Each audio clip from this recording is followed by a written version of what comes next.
for the actual thing. Okay, here we go. Starting now. For real, for real. For real, for real. No false starts. 5-yard penalty. Feet first down. Sparks. Sports. I don't hear it. I don't understand. I can really? see that it's playing. Oh. I can't hear it.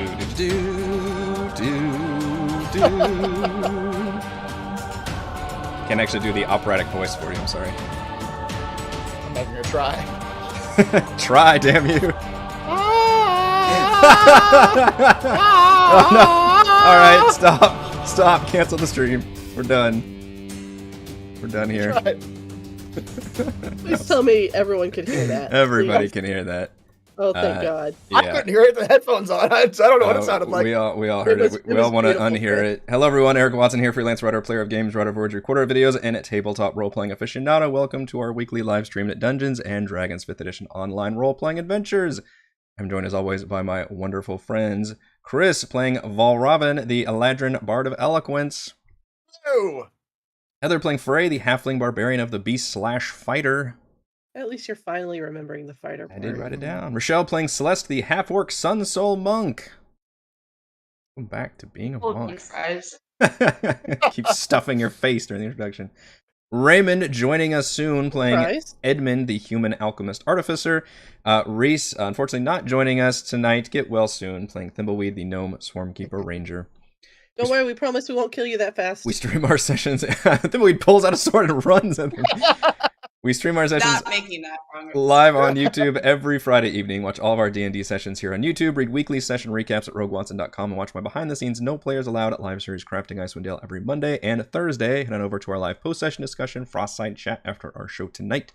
You can also listen to all of these live D&D shows with the Rogue Watson podcast, available wherever you get your podcasts. Follow me on Twitter at Rogue Watson and join our official Discord server with invite link in the description below. If you'd like to support the channel, please check out patreon.com/RogueWatson. Patrons get exclusive access to private videos, custom 5e content, and participate in monthly DM roundtables. Join and unlock future stretch goals that include original adventures and private patron D&D games with me. Shoutouts to new patrons, Jam and Clams and Robert this week. For our campaign, we use Roll20.net for video chat. We use Discord, and for streaming, I use Open Broadcaster software with Streamlabs. Our music is by Kevin MacLeod, and our amazing original character art was done by Jimmy McClure. Previously on Icewind Dale, Rime of the Frostmaiden, Marshals rejoined their allies outside Easthaven, including Captain Arlagath, and began the long march toward Bryn Shander, leaving the burning town and the dragon behind them. In Bryn Shander, they met with Sheriff Southwell and Speaker Shane. Bryn Shander had received their message and had begun to prepare for the dragon attack, as well as to receive a large influx of refugees from neighboring towns. They estimated they had at least 24 hours before the dragon's destructive path finally brings it to Bryn Shander.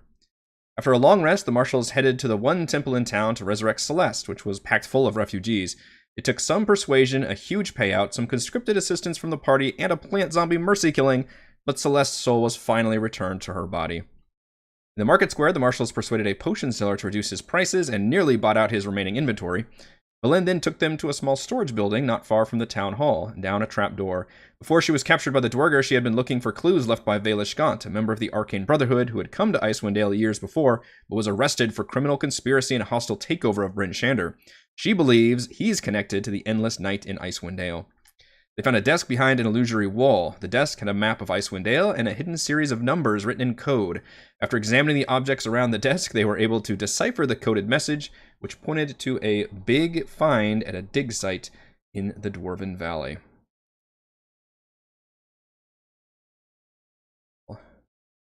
Back in emerge from Bryn Shander. So it's late afternoon as you emerge from the safe house, and a messenger runs up and tells you that Speaker Shane has received a message from another town and to meet her at the town hall as quickly as possible. We don't have any reason not to at this point, right? No other pressing business. Maybe we could try to find more people to bully in town. Yeah. More people you can extort or people to resurrect. As you head near the town hall, you see dozens of people outside protesting the arrival of so many people from Easthaven and Goodmead and complaining that there's no room for them. The guards nod grimly as you go inside, where Speaker Shane waves a letter at you. Well, the good news is we finally heard from another town. Speaker Maschu and Tourmaline I believe you helped him with a kobold problem. He acknowledges the threat and says they are taking it seriously since you Marshals are still very highly regarded there thanks to you saving their biggest mine.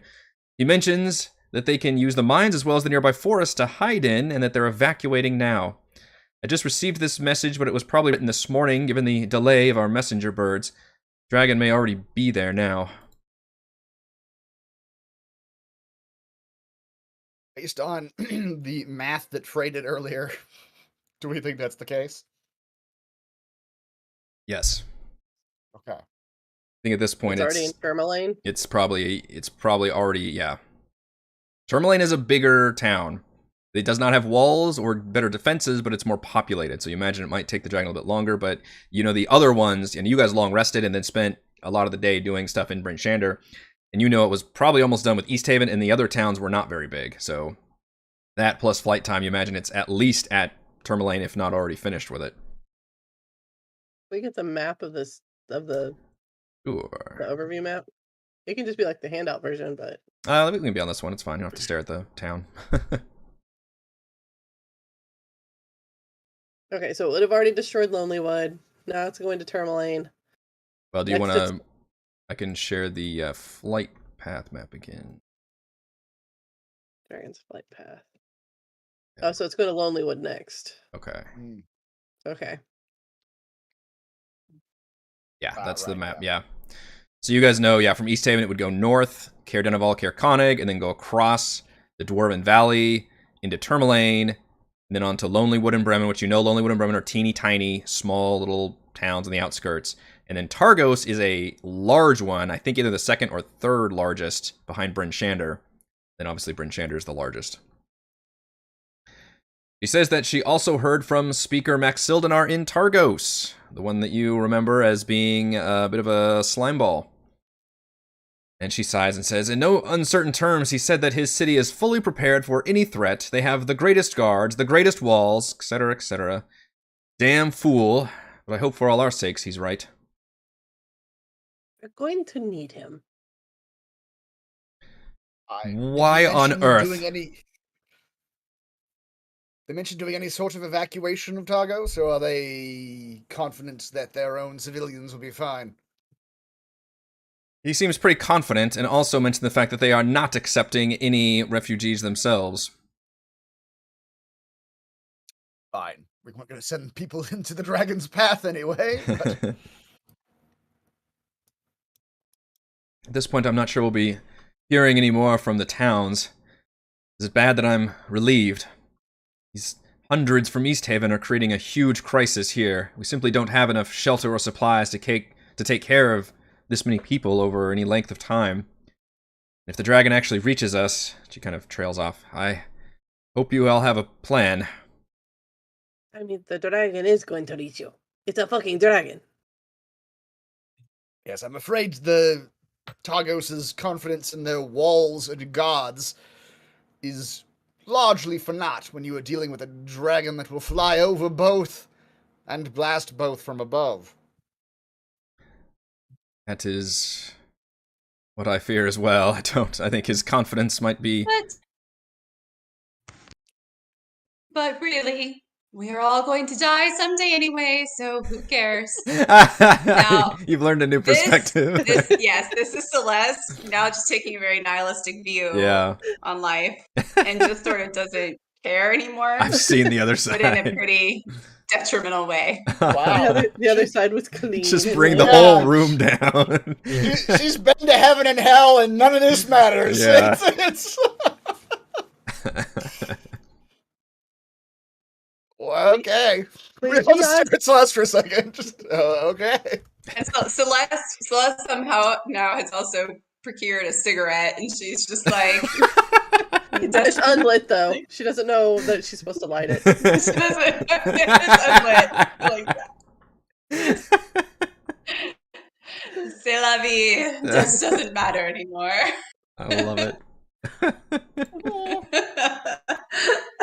He says, I see you got your friend back. That's wonderful. Sure, we could use all the help we can get. We're going to need that speaker from Targos, though. She's kind of like half whispering this to to Volrovin. Yeah. We So can't let him Targa, die there. He's got to die here. I don't know if at this point, if from based on the contents of that message, if we went to Targos to get him, if he would agree, or if we'd be able to convince him, or Who said anything about convincing? I don't know the nature of these magics, dear. I don't know if one must be willing, if he must hold it a certain way, or do I know any of that actually? Must they be willing, or? You're not sure. Okay. You would have to see it in action, then maybe you'd be able to suss out if you try to force it, then maybe you can tell, oh, it's not working. You have to be willing to do it or something like that. Then you'd be able to know, obviously, then, but... Well, it's going to be way too late. Yeah. But this is outside, like, all the rules of regular arcane magic. This is a divine-powered thing, so you're not sure what the constraints are there. I could, given proximity and time, I could attempt to, Varvin will tap his book, convince the speaker of Targos that it would be a good idea for him to use this magic. I mean, if we're going to go over there, we've got to go now. We have maybe 12 hours. Yes. Well, I hate to be the cynical... As you're having this conversation, the door bursts open, and Sheriff Southwell bursts in. What do you want? Handout's finally ready. I was searching forever for your lady. It says, and he looks like he's aged another few years since you saw him yesterday. His normally immaculate appearance looks increasingly disheveled and distressed. Speaker Shane, Marshals. The scouts you sent out to Targos earlier have reported back. The dragon is already at Bremen, torching the town. Dozens of refugees are heading for Targos. There are reports that some tried to flee across the frozen mare, but were killed when the dragon torched the docks. Targos is fully mobilized, and if my scouts are to believe, they've brought siege weapons to bear. And, Speaker Shane says, "Thank you, Sheriff. Looks like our time is almost up. Do you all have a plan?" See, hopefully. I mean, she'll work. But we kind of left So this one. based on that news, do we think we would even have time to try to go to Targos? You're not sure, but if you look at them, I mean, you don't know how fast. Again, the one piece of information you don't know is how much time the dragon takes. But what you do know, Targos is a much bigger city, so you imagine it would, at least be there for a while. And B, if you notice, the distance between Bryn Shander and Targos is pretty damn short. Yeah. You feel like you could get, if you left right now, you could be there in an hour. All right. So it's probably going to be in Targos for 5 to 6 hours, like it was in East Haven. Yeah. That's what you would probably... We're likely going to arrive to Targos under siege already. Or the timing would be pretty tight. That way, yeah. Like the dragon's like that little dot in the horizon that keeps getting closer. It's coming. Celestre, I don't know if it's cynicism or simple logistics, but even if we are to go to Targos and attempt to use that speaker to initiate this magic, I suspect it might be a good idea to have a backup. And he'll sort of glance at Devessa. So we might want to bring her with us. I don't know if we can bring her with us. Because, I mean, she might be the only thing that's keeping all of these people from going crazy. That's true. Unless you plan to mass calm all those people outside. Miss Shane, we have the beginnings of a plan. Speaker, please. Oh, speaker, Marshal, yes. You work for me. Technically, I don't work for anybody. Respectfully, we appreciate your decision. That was rude of me, but I am under a lot of stress right now. And I am imploring you that you could save our asses. Well, we do have a plan of sorts. It is... Bring me my board. I want my I bird. want my board. This is not my board.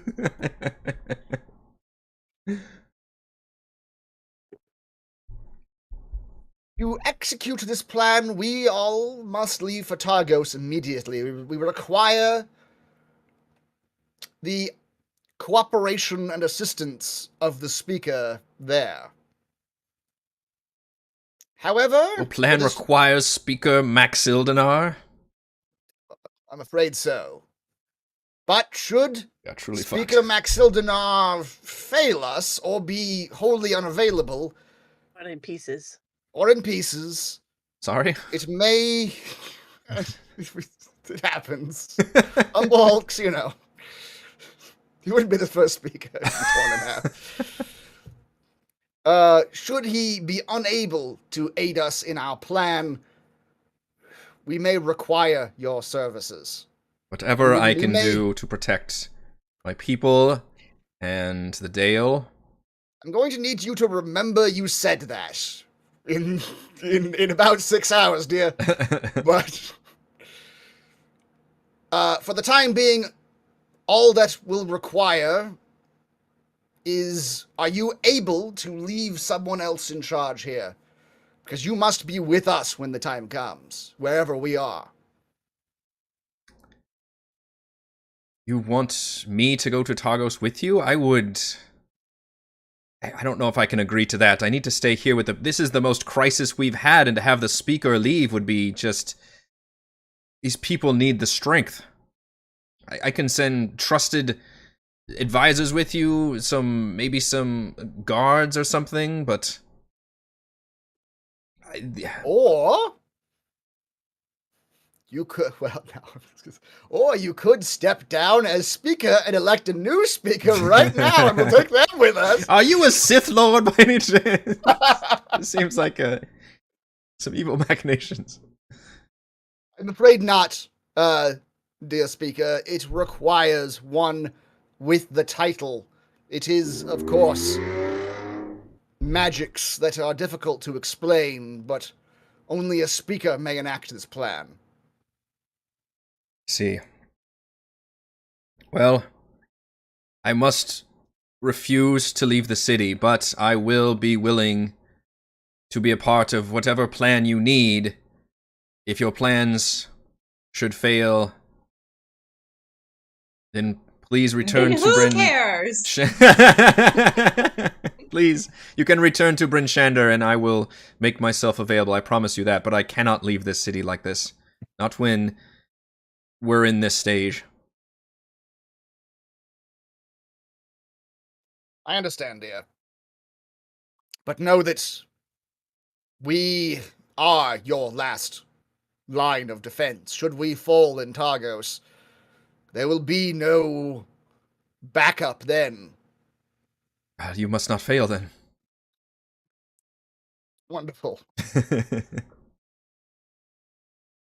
Can I suggest something to you, speaker? She won't even use the last name. She just calls her speaker. Yeah. You need to get these freaking people out of your goddamn city. You have a fucking dragon coming your way. I don't know how many times I can say this to you for you to take this seriously. I know. I think, yes, it is very challenging. We're not Tourmaline. We don't have mines or forests nearby. Then you send them north to Tourmaline. Which don't take the road. Could be a burning ruin. I can't send these people out on the road again, but if we've got scouts posted, if indeed Targos falls and the dragon reaches us, or before that happens, hopefully, then we will mass evacuate the city to the best of our abilities. I can't guarantee everybody's gonna leave or want to leave, but we are... And then the sheriff looks like he's about to protest and say something about his guards or something. He's like, no, we are not more special or better defended or any of that foolhardy nonsense that Targos says. These people are going to all die to a dragon. I know this. We don't have whatever the Marshals have in store. So yes, I promise I will do my best, which is why I need to be here, to evacuate as many people as I can and hope that this construct that you say isn't programmed to fly around and hunt down every goddamn one of us. I think so. She pull out her little version Buildings of it. can be rebuilt, but these people need to be protected. I do agree. Well, in that case, should we be riding back? Should your guards or anyone see us riding back to Bryn Shander, you must find us immediately. It is of the utmost importance. Very well. As a side note, if one were to need to press upon Speaker Maxildar, might you have any information on the man, or... She laughs.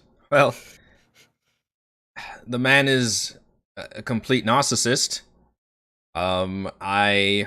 Since we're speaking freely now, they've given the crisis of times. This isn't a council or anything, but he is power hungry.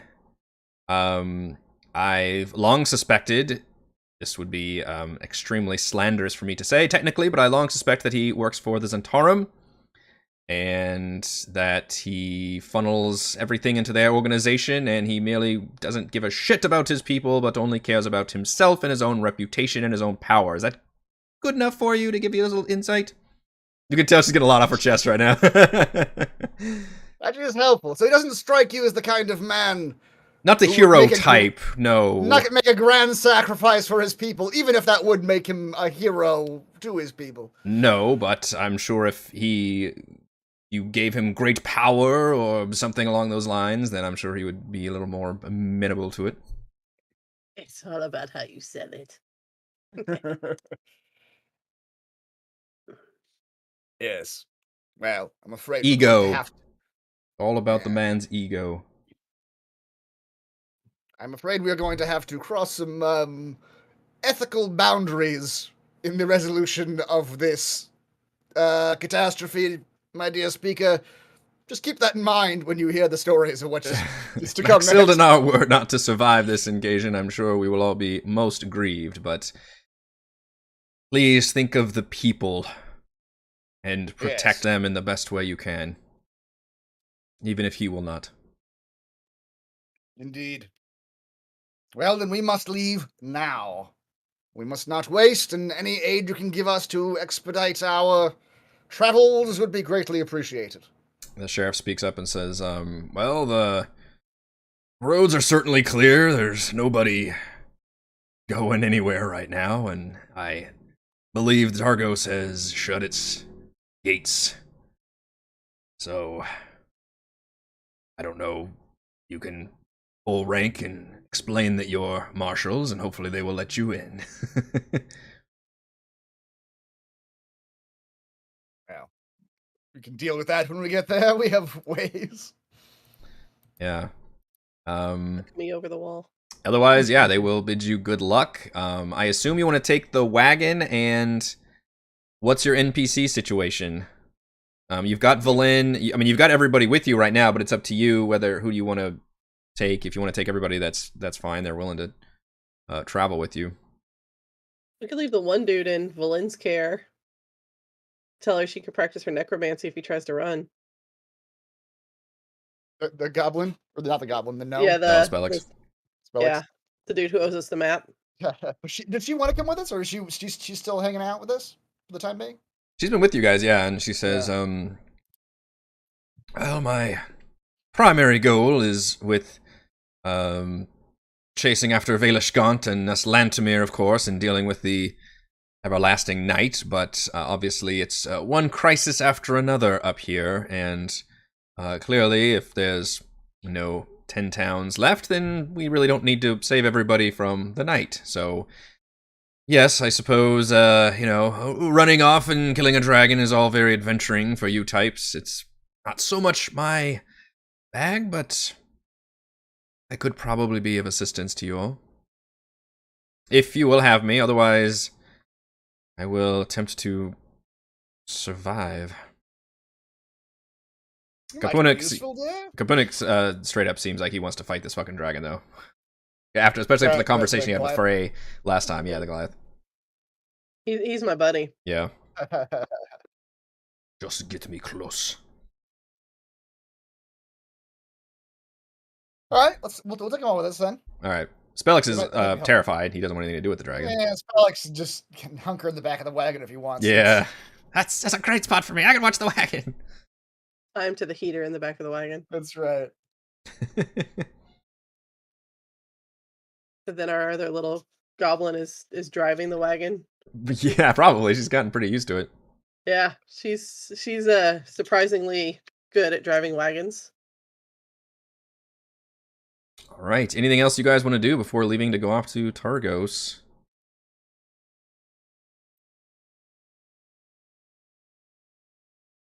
All right. With that, you guys take the wagon and get all your NPCs together and set off on the road, which you've done this road before. We've actually made a complete circle around 10 towns when we first started this campaign.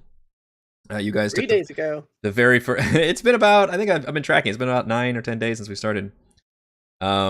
When you guys first traveled and set out from Bryn Shander, you took this road to go to Targos. You actually spoke to Speaker Max Eldinar again, and then went up to Tourmaline to do your first big, quest, which was the Kobolds in the Mine. So you kind of recognize this road, and it is indeed the most well-traveled and the safest. It's just a short little 3-mile jaunt between Bryn Shander and Targos, but eerily devoid of people. There's no traffic anywhere, which that has actually been pretty common for you all because of the night and just how oppressively cold and dark it is. There hasn't been much travel anyway, but especially right now, there's nothing. After an hour, the walls of the lakeshore town looms up ahead. The gate is firmly closed, while dozens of what look like dwarven refugees stand outside screaming and pounding on the doors. Those of you that are from Icewind Dale, which would be Frey and Thimbleweed, recall that Bremen is mostly made up of dwarven citizens. Mm-hmm. As you reach the back of the crowd, cries of alarm and shouts rise up from within the city, and you can see the guards on the wall all turn and begin running along the walls toward the northwest. The northwest. So are they? Yeah. Are they leaving the spot where we're at? Yeah. Oh, okay. Well, that would be the dragon then, I suppose. Frey would jump out and tell them to just keep going. Don't stay here. It's not safe. Yeah, that's a good idea. To the refugees. Mm-hmm. Yeah. She's gonna tell them to go north. She's not telling them to go to Bryn Shander. Okay. That's a much farther journey for them to go. Mm-hmm. Where, like Tourmaline? Yeah, go and tell them. Yeah. Where the mine is. Yeah, that's true. Yeah. They look incredulous, but she'll give them the option: go to Bryn Shander where the dragon hasn't been yet, or go to Tourmaline where the dragon's already gone through. They look very upset at these options. Or go back home. Yeah. But yeah, they all mention the same stories that you've all heard, which is the dragon coming in just all of a sudden, and they have the tales of it coming in from the lake first and just destroying like the docks and burning through all the town. They said the town has just been completely leveled and destroyed. Now this is really a village of like 100 people total, so it's pretty small and sparse, and they said the dragon was only there for just a very brief little bit, maybe an hour at the most. Which means that timing-wise, you guys realize that as you guys are arriving at Targos, you think the dragon might be bearing down. But yeah, they seem like, obviously, the gates aren't opening, and yeah, with the cries of alarm and stuff, they realize quickly that, the dragon is here. So some of them follow your advice, Frey, and head north, and a few others decide to go to Bryn Shander because it's quicker. And you think that maybe they've got the more vulnerable people with them, like elderly or children or sick, to where they just don't think they could make the journey to Tourmaline.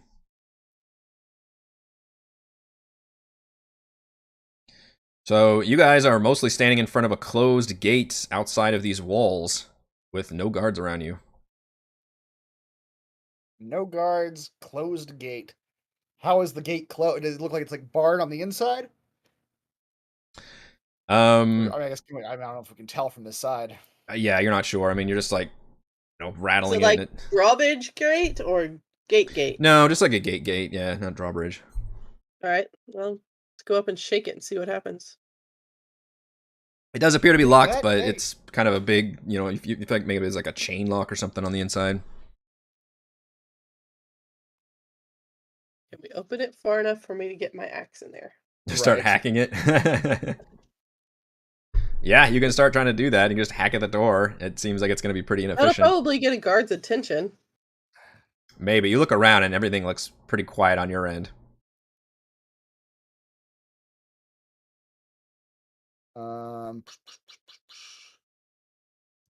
I could phase step in there, but I've got no way to open a chain lock once I get in there.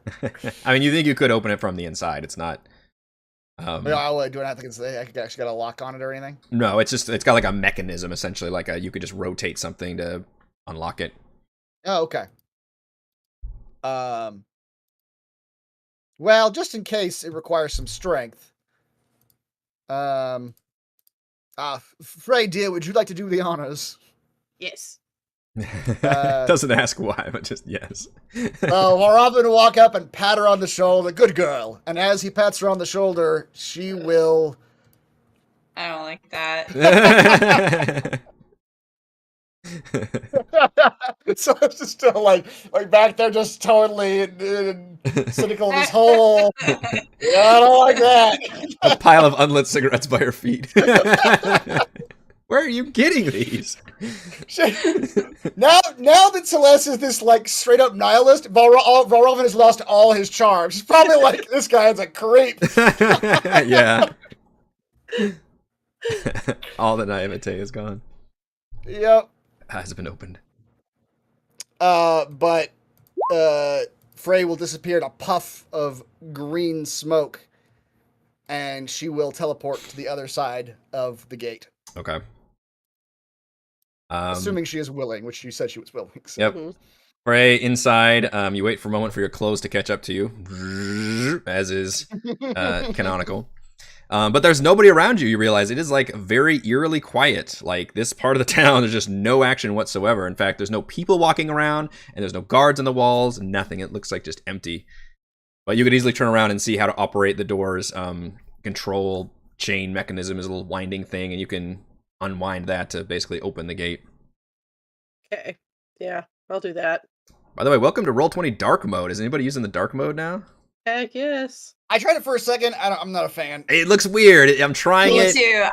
I'm not used to it. I usually go to dark mode immediately. Completely all up dark mode. Yeah. It's fabulous. The sheets look weird so though. Happy. Like they changed the font and yeah, it's. They changed the font. That's the problem. Yeah. Yeah. That's what I noticed too. It is weird. Yeah. I'm trying to get used to it. I don't mind white on black. I can't handle this red on black. Red on black. Yeah. It's bugging me for some reason. But yeah. It's only at the. It doesn't bother me at all. Like everything I have now is in dark mode, and I'm just so happy. I'm usually a pretty quick convert in this one. I'm trying this session the whole time. And I'm like, man, it is kind of weird. Yeah. All right, so yeah, you open the gate, and the rest of you can come in. The wagon obviously needs to stay outside. So you mentioned you've got, just so I keep track, Spellix and Ballista are staying in the wagon, and Kapunuk, the Goliath, and Valin, the wizard, are coming with you all. Yeah. Yeah. Okay. Good. We'll have not Spellix, but the other one. Turn the cart so it's ready to take off back towards Bridgehill. Yeah, right. keep the car running. It won't be long. You might need to get the fuck out of here. Yeah, in sharp contrast to Bryn Shander's chaos of people, Targos is eerily quiet. Shops are closed, and no one is outside save the occasional militia or soldier sprinting toward the northwest. Is there one that's sprinting kind of like in front of us that I can just grab them? After you walk in a little bit, sure. Oh, hello, Yeah. Raymond.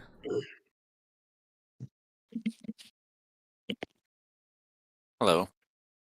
Oh, good timing. here. Let me switch to... Welcome to our kidnapping mission. Ooh. I'm ready to kidnap somebody. So fill the Raymond in while I switch the webcams around for a second. We headed to Targos, the city after Bryn Shander, because we thought we were gonna get there about the same time the dragon would. The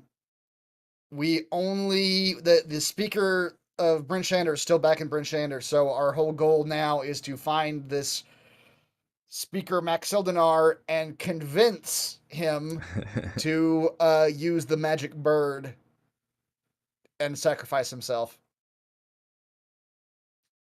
Does he know it'll kill him? No. No.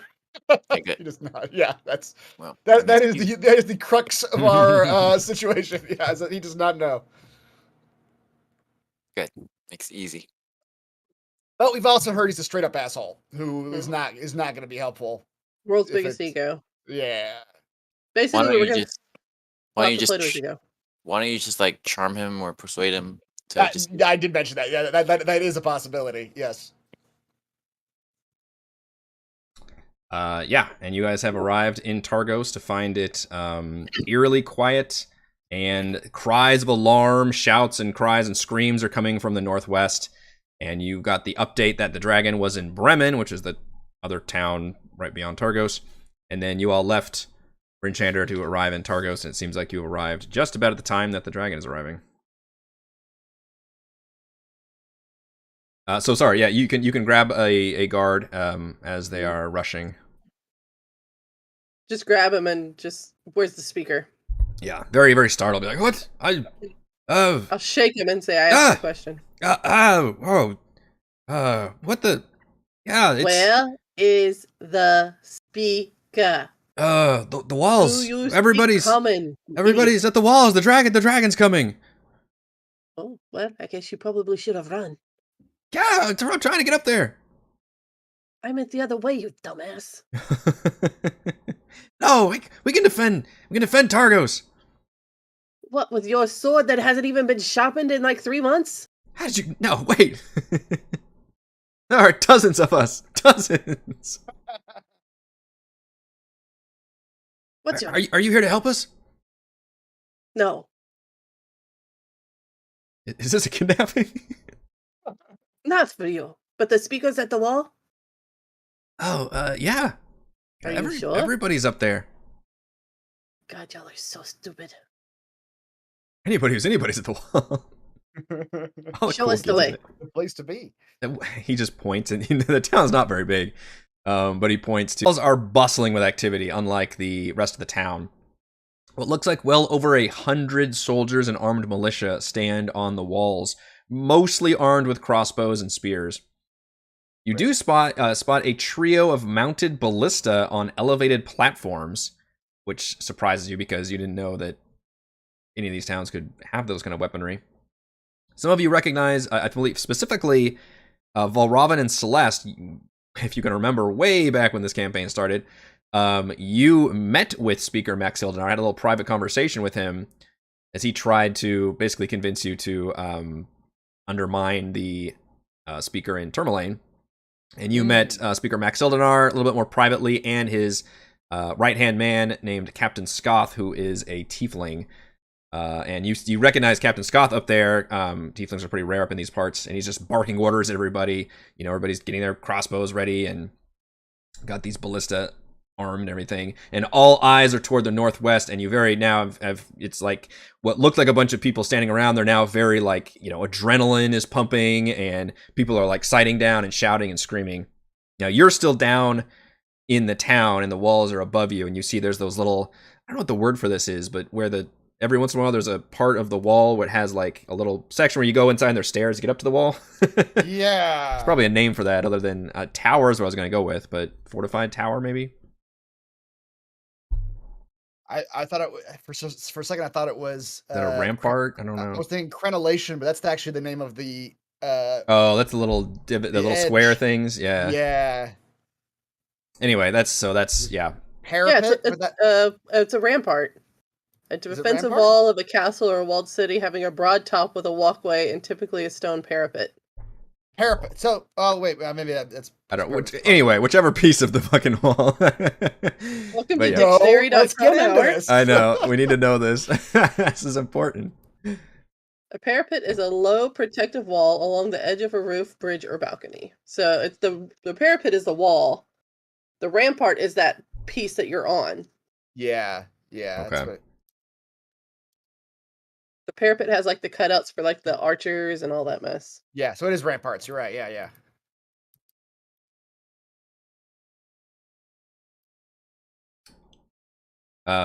But yeah, That game brought to you by Google. That's right. That's right. That's what you guys see unfolding. It looks like a lot of the town has turned out. I mean, presumably everybody else is like hiding in the buildings, but So we see the captain, but not the speaker right now. you all can give me perception checks to try and locate the speaker amongst the many people, as he does not have he's not a tiefling. It doesn't really stand out as much. Yeah. That was our weekly knowledge question, Blanky. I know all things. Ray, wow. Frey is determined to bring this guy back one way or another. She's going to find him. You are looking, and you've only seen that. What's funny is you haven't seen this guy in over a week. Look at these fucking perception rolls. Lowest is an 18. And yet you had a very specific run-in with him, if you recall, where I believe you threatened him, and it was all kinds of drama. I think that was the case. Yeah. So you look around, and there are even multiple targets that you think you might have gotten confused by had you not done such a good job of rolling on your perception check. And you are convinced that you see Speaker Maxildenar hanging back by one of those fortified towers that has the stairs going back down. And he's kind of, got like a cloak around him and basically has more like nondescript clothing on, but he looks like he is kind of backing away as you guys about to bolt. Yeah, that's kind of what you figure. Frey's just gonna just sidle right on up next to him. So you want to go in the kind of towards the tower area and go up the stairs? Wherever he is. Okay. If he's not up the stairs, she's not up the stairs. She is literally. He's up on the wall. He's still up on the wall, but he's just getting towards the exit, basically. Going somewhere. All right, so you head up over there, and you know what? Yeah. As she goes up the stairs. Okay. Yeah, you can go up. What do the rest of you do? I mean, I'm small. No one's paying attention to me. Well, you had the one guy like. You had this guy like presumably like grappled and dragging him along too. Do you release that guy? Okay. Yeah, I let him go. Yeah. Like, oh, good luck. My 2 foot tall self had him in like a headlock. Oh yeah, he was not. Yeah, he was a little noodle compared to you. I mean, if I know where Frey's going, that she sees the speaker, then yeah, I'll follow her. Yeah, she would do the pat to Balravin with the point. Yeah. Be like, I'll scare him down to you. Don't you worry. Okay. He's coming with us one way or another. Okay, you sidle up, and he hasn't noticed. He's still obviously watching. And Frey, when you get up to the top, you see in the distance, you recognize that fucking dragon. Yeah. It is coming. It's a pinprick, but it is coming, and you know it is very fast, and it is coming down, bearing down. As she reaches the top of the stairs, she dons her little creepy Frey voice, and just like that little drop down in the octave there, and she goes, "Going somewhere." To your satisfaction, he looks like he jumps out of his skin for a moment, and looks around and looks down and says, She just smiles. "How the hell? What are you doing here?" I thought I'd come to see the dragon for myself. I've already seen it twice. Well, yes, it's heading this way. I suppose, you've brought all the marshals then? Where's your sword? Sword? I'm the speaker. I command these forces. I'm not waving a sword. Good commander leads from the front. Oh, no, that is not the case at all. The subordinates, they go in the front. The commander stays in the back. Commander stays alive. Now, if you'll excuse me, I've got a lot of alive to do, and this place is about to get messy. So maybe you and yours could come up here and help these poor mid-trained men and women of Targos. As if he tries to slip past her, she will immediately grab him. Okay. But it's going to be like one of those not like super subtle, I'm going to jump on you type of a thing. It's that you're sitting in the mafia restaurant and you just feel somebody come up and Oh, they the have grip. a hand on your arm. Or, it's like what I do to our children when we're out in public and they start behaving inappropriately. Oh, you in trouble now. Uh-huh. The eyebrow just goes up and the hand goes on whatever section you can grab a hold of. Yeah. And that's just going to Hmm. happen. So it'll be like a grapple. Okay. But not a I'm now on top of you grapple. It's a don't you worry, you're going to come with me type of a thing. Gotcha. Hey, now what is the meaning of this? Now, Are you here to speaker, help us or not? I am here to make sure that you are the hero of this story. There's not gonna be very few heroes here. What if I told you? Because I have the bird. Yes. Yeah. What if I told you there is a way for you to save everybody? Get all of the credit for saving all of the people of the 10 towns. What are you talking about? We have a way to bring the dragon down so that it can be killed. And we require the help of a very specific speaker. One who can shoulder. Are you some kind of devil in disguise? Because this seems like one of those devil bargains. It's no bargain. I am just telling you that if you want to be the person everyone thanks and remembers for saving their lives, that's what we're here for. Otherwise, we'll take it to Speaker, what's her last name, Shane? Shane, yeah. Yeah, we'll take it to Speaker Shane and let her be the one. Because if you don't want to do it, someone will. And someone will have all those people wanting to give them money to say thank you. Gold and jewels to say thank you. He finally pulls his eyes away from the approaching dragon and looks at you and says, well, now that sounds mighty nice. What's in it for you? He's in like deal-making mode. I get to kill a dragon.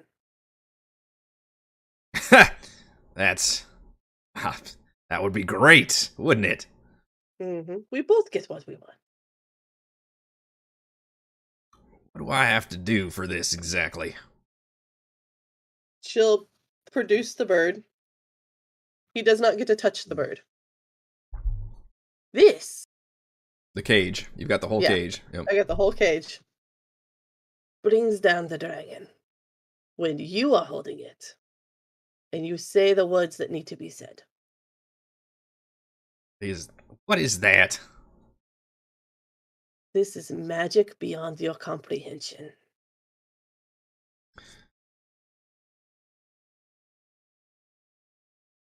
Well, that all sounds real convenient, doesn't it? I mean, that's fine. You don't want it, you don't want it. I don't have to watch. I'll just stay here and hold you in place and we'll both watch the dragon come through and die. Otherwise, I can toss the bird down to my friends. They go back to Bryn Shander. Speaker Shane gets all the credit, all the gold, all the jewels. Who knows? Maybe she'll take your town too. He scowls and says, all right. Give me the Wouldn't you damn thing. rather- What the hell? Wouldn't you rather be the speaker of Bryn Shander? I'm sure the savior of 10 towns could have whatever sound they wanted. He seems to be nodding along with a lot of this. Basically, Frey knows how to play him because this is exactly how you play Frey. Yeah. Like, you give her just like a little tiny ounce of power, she's gonna go for it. As he reaches for it, Captain Scott Oh, yells. no. He does not get... No. Okay, well, he tries to reach for it. Captain Scott fine. yells, and several guards aim the ballista as the dragon comes roaring in. Suddenly, several guards yell and begin spurting blood, while the ballistas end up detaching from the bases, crashing, jamming, falling apart. And you see several Dwerger assassins materializing around them.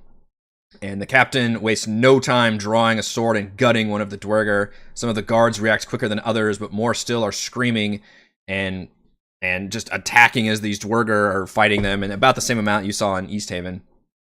And they're screaming and firing crossbows or feebly hurtling spears. Now they were all looking at the approaching dragon. Now half of them are looking at the Dwerger. And then the dragon opens its crystal mouth and fires a beam of radiant energy, slamming into a portion of the wall, instantly vaporizing a dozen guards, and the entire ground shakes as the dragon rocket past the wall. Many of the militia immediately begin crowding around you, Frey, and the speaker, and start just ranks being broken. They start fleeing down into the fortified tower down the stairs. Frey's still with the grip on the arm. It looks like he would have immediately fled had you not been holding him. Yeah. The grip on the arm. We're going down the stairs. And she's just going to whisper to him, run. To him? Yeah. Okay. He definitely Get to does. the gate to lead to Brinchander. Go. Yeah, he's running with you, presumably. Mm-hmm. As we get down the stairs, I'm going to be like, let's go. We not want to use it here? They just lost all their ballistas. Brinchander had none. Yeah, Brinchander doesn't have any ballistas. I feel like, whatever... I think whatever magic is in the cage is literally the only thing that's going to even touch this dragon. Nothing here, nothing in Brinchander is going to do anything. Yeah. So I would say we just do it now. Like, they have a bigger army in Brinchander, though. Evelyn is like screaming at you, like, "Did you have him? Unleash the damn thing! Let's do it!" All right. Frey, I believe we are out of time. Any more time wasted is more civilians dead. Okay. Let's just pull the trigger, as they say. What you see words that he has to say again? Crowds of people. You weren't sure what the hell. You just said that they had to be a speaker to unleash the damn thing. Crowds of people are now surging around you, like screams and cries. Some militia are turning around trying to shoot feebly with their crossbows or something, and this thing has basically taken its one pass through, and you see it angling up. Turn now. Yeah, exactly. All right. So, and you see the speaker even like stumbles down for a second and then stands back up. Yeah, no, the chick told us what had to be said. That would be news to me. You're the one who told us. Exactly, which is why I'm saying I don't think that's the case. If you want it to be words, then let me hear them. What are the words? I thought that there were. Shit. I thought you were literally just going to tell the guy you need to say these words, and then he would say those words. Oh, yeah. That's what I was thinking. You were just that was part of your bluffing system. Yeah, you give him some words. Exactly. Yeah, because he doesn't fucking know. Frey will hand him this ice cage that he does not know is ice cold. Not until he touches it. Yeah, and she'll tell him, if you drop it, we all die. It kind of works in your favor because looking at it, it looked not magical, but once he grasps it, he's like, whoa. As it is like, so what you need to do, hold this above your head and scream out as loud as you can because you have to make sure the dragon can hear you. She's totally bullshitting this. I will even... You hold it above your head. Satan, get thee behind me! And say, I... Ligma Bowl! I'm the speaker of whatever we are. Insert down here. Command you to die, and then we'll see what happens. She says that last part really fast so he doesn't hear it. Okay. He holds it up amidst all these people running around and looks bewildered, but he's kind of caught in the moment of it all, adrenaline pumping. I forgot to tell you. Say, by the power of the Frostmaiden. You do remember, and you can tell him this or not, but the one specific instruction that Ravison did give is that only a speaker can open the cage. And then open the cage. All right, Speaker Max Sildanar. Could pull up his picture too. Where are you, Max? Maxie. See, there you are.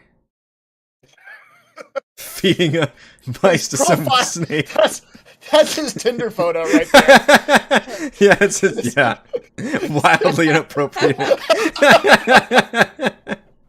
Hey, ladies. I like feeding my snakes.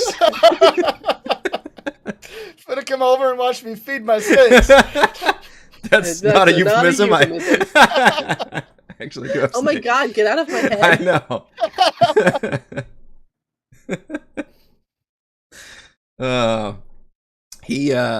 He looking very stressed out and bewildered, but also caught up in the magical moment of it all. He hoists this thing, and he's instantly like chilled too. It's like it almost has that frostbitten feeling of just grasping. You know, when your hands start to hurt, like if you're holding snow or something, or ice in your hands, you get that pain. You can tell he's feeling that pain as he grasps this thing and holds it up above his head and says, "I forgot what you said now.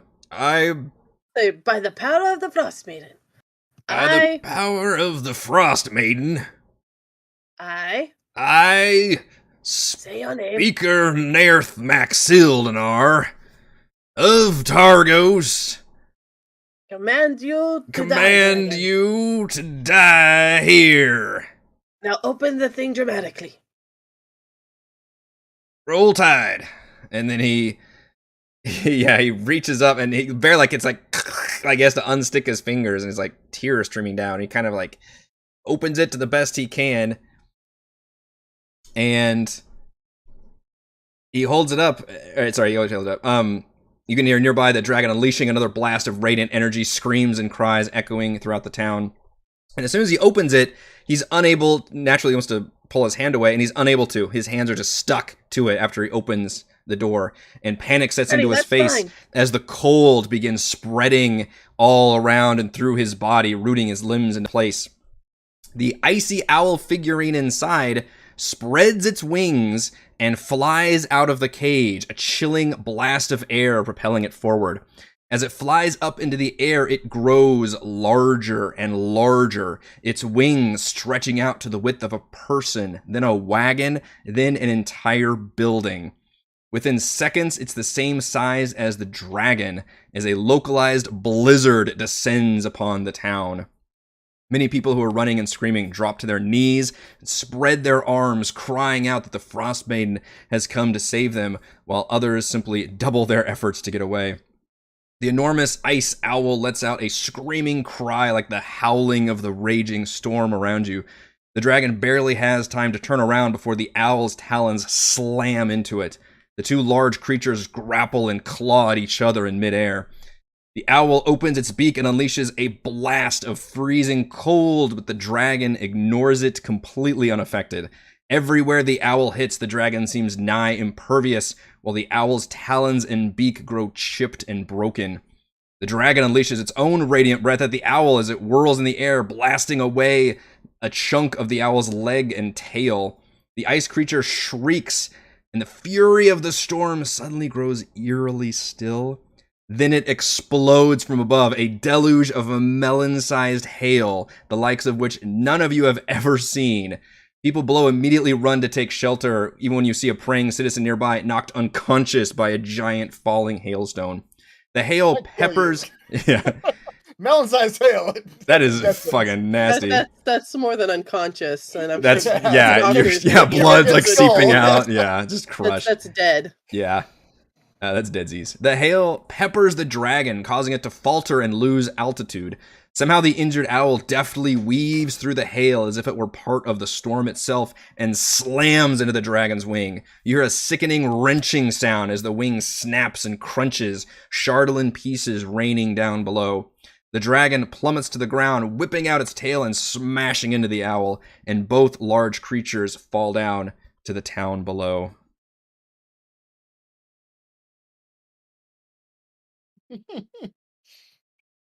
You're right, chat. Eric should have had 2 action figures. Just smashing them together.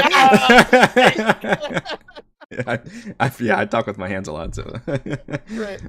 I could have gone to the playroom and got you something. I know. Yep. I know. I've got. Yeah, I had to reach about a little bit. Get some Transformers. I got some mechanical bird and some dragon figure somewhere. Yeah. Visual aids. Here, we'll use Eeyore and Eeyore. Yeah, that's the gist of it. Or Maleficent? You want Maleficent? Oh, here we go. This is what makes it funny. I have an owl. There you Owl go. mug. Smash mugs together. I suppose we ought to go to the scene of impact. There's a dollar in the owl. It doesn't look like that dragon was dead. Excellent. Yeah, you all can haul ass after it. It's very easy to pinpoint where it fell. The town is not that large, and there's, that was just a pretty obvious area. So you all run over there, and it takes about, maybe 30 or 40 seconds. The hailstorm obeys, though the freezing wind does not, as you come across the injured ice owl. It's hard to see in the wind, just up ahead. It's kind of crashed into the snow, like half under a snowbank. But you think you see an ice sculpture of a jagged humanoid woman standing over the creature. The sculpture suddenly moves with unsettling speed, placing a hand on the owl. Icy creature turns into a flurry of snowflakes, just poof. And then the snowflakes whip up into the air and look like they are deliberately carried off towards the northwest. When you look back, the sculpture is staring right at you, its blue eyes radiating powerful energy, and you hear a voice in your head. Prove yourselves as this one has. Then the winds whip up and the figure is gone. And beyond her, you see the dragon smashing through a building. And you can see one of its wings is like wrenched and jacked up, and it looks like it is grounded. Around it, several militia and guards made it there a little bit before you. And in the first second, you think they're attacking the dragon, but to your horror, you see them attacking each other, and they have a mad glint in their eyes. Wait, who's attacking each other? What look like townsfolk, guards, and militia. Great. And then, they quickly, and it looks like some of them kill others, and then the ones that are alive all turn to you as the dragon turns with kind of the same malevolent expression in their face. I mean, Frey just got This permission dragon to kill a can't dragon. control people. What is this now? What is this now? Anyone else getting flashbacks to the last season of Game of Thrones? By the way, got a zombie king on our hands. Yeah, the Drogon and the Syrian. We need a little Maisie Williams to come in and stab him in the chest. And as I might not have described, when you left the speaker, he was definitely an ice statue. Oh, okay, yeah, he did die. So we kind of left him. Let's get some initiative going. Boy. Oh boy. Where are I we mean, at? the Chardalyn can make people mad, maybe. That's possible. Oh, it's not a great initiative. One thing to note is that you have seen this dragon in action, flying and losing its laser beam, so you know it's capable of doing that. You're not sure what else it's capable of. Yeah. You've never actually seen it up close, and you've never seen it land before. Right. We need to divvy out some character sheets, because we have a missing, somebody needs to play Thimbleweed. We also have Valen, a wizard, and Kapunuk, a Goliath warrior. Oh. I'll take the Goliath. Yep. How are you a 5.1 or? I have disadvantage on initiative checks. Oh, that's right. It's my espionage nature. He always has to watch things unfold first. I have to see how things are playing out before I get involved. Are you gonna give me access to a sheet? Yeah, I'm working on it. Let's see. I'll take the mage. Okay. I've already told Eric if he kills me with the dragon, I already have an idea of who I'm going to come back as. That's been her attitude this week, by the way. Yeah. Do you have access to the token now, or do we need to do it again? Let me see. I cannot click on the token. Okay, let's try. How about now? Okay. I can get to the character sheet. Okay, let me do the. I still can't click on the token. Oh, maybe I need to do represents. Yeah, there we go. Now I can. Okay, sorry, I had it. Yeah, I had him set to the generic one, not the cheat. All right, Ed, Raymond, you said you're doing Thimbleweed. Yeah. Oh, you've already got him. Okay, I guess from last time. And Chris wants to do Lynn. Valin. Which I will give you a slight bit of advice with Valin.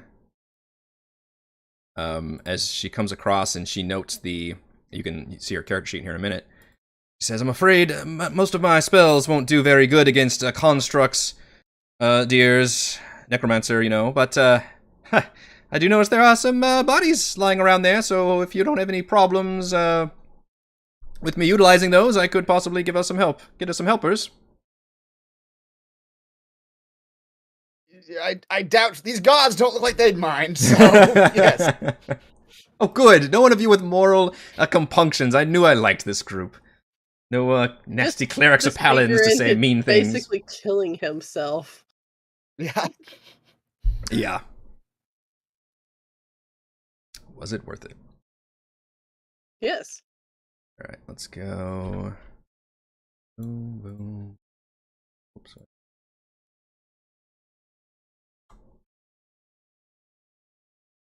Initiative.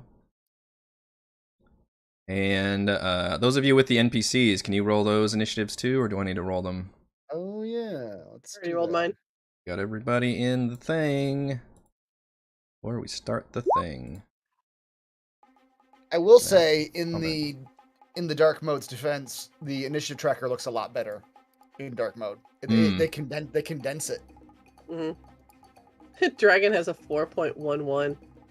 Oh my gosh, the initiatives! My goodness. Too bad, yeah. Did I miss? Let's see, 1, 2, 3. I did miss one. Okay, do we have everybody? That's a lot. That's a lot of stuff. We're gonna get this party started. Okay, so where is the... Alright, no surprise rounds. You all kind of see each other at the same time, and it looks like Frey is gonna be the top of the 15 initiative. Look at the average here. Over half, fewer than 10 on the initiative score. Yeah, like Celeste at 11 gets to be third out of like 20 characters here. My goodness. Yeah. Oh, I've got a good. Well, I mean, you can see the token's actually pretty good size. It's a big creature, but here it is, since it is now landed, and you get a good look at this construct dragon. Yep. All right. Sweet. It's covered in Chardalyn plates. Is that what's? That's what it looks like. Yeah. Okay. Looks like it'll be easy to hit. 30. All right. 5, 10, 15, 20, 25, 30. Yeah, and from what you can tell, all these guards and militia that are surrounding the dragon look like they are being controlled in some way. They look like they're hostile to you specifically. Okay. Well, as she's skipping fancily towards the dragon, because she's been given permission to kill the dragon. That blue-eyed thing told her to show up the owl, so... And at the top of this fight, I will remind all of you that you all bought a shit ton of potions last session, too. I know it's easy to forget that kind of thing. Rage! Yeah. And then... I'm actually going to take the spiny tail. Yeah. That seems like a good one to take. Yeah. So... do that so you can see it. Lashing tail. Creature I can see within 10 feet of me hits me with an attack. I can use my reaction to swipe my tail and roll a d8, applying a bonus to my AC equal to the number rolled. Okay. So obviously I can only do it once, so it all matters when in the turn I do it. That still seems like a really great ability. I mean, it basically gives you like the shield spell every round, right? Like you can use your reaction to...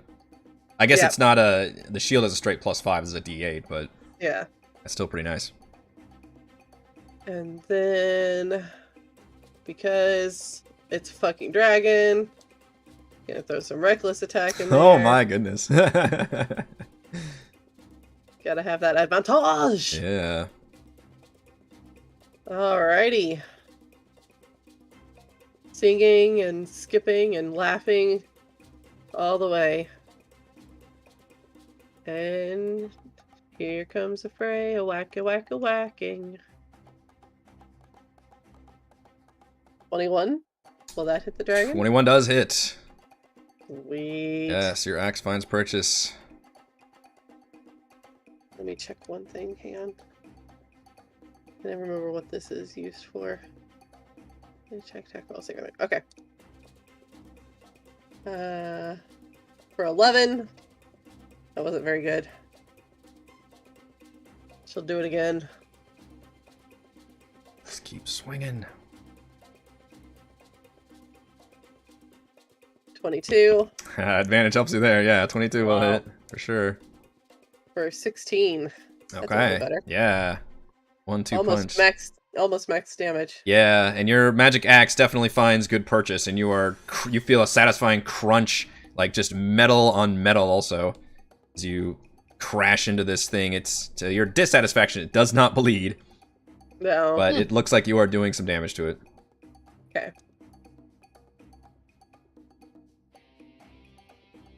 That is my turn. All right. One of these warriors, you can see, militia, that's what ones are, seems to stand there for a second and then just like look completely dazed, and then all of a sudden it just activates completely and it charges into you all. 5, 10, 15, 20. We'll say it just runs at Celeste, first one up here, and swings with, what do these things have? Spears? Yeah, it's a spear. God, if you kill me again. Here comes the crit. It did not have disadvantage there. I don't know why that was clicked. Sorry. It was a 23 attack. That's a 20. You just critted. I did. Oh my god. Yeah. Why was it on disadvantage? You're right. That is a 20. It was a crit. Oh, Rochelle. All right, so I need to hit this and then roll that again, which is another 1d. I rolled max damage also for you. Holy crap. This is her fatalism. 1d8. All right, for 13 total damage. As what looks like a citizen of the guard, who was helping defend against the dragon, presumably, and ran up here very foolhardily, has now just gone and attacked you. Let's see. And it looks like it is still under whatever effects the dragon has bestowed upon it. Its eyes still glowing malevolently. And then it is Celeste's turn. Okay. I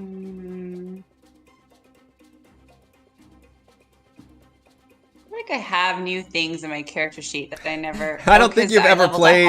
Yeah, in fact, you've never actually done your level 6 monk before. I are all these things. Yep. Welcome to the boss fight.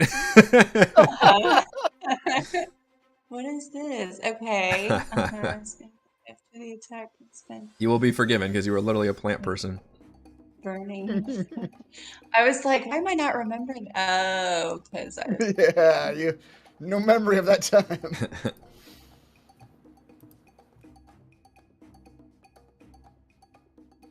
Okay.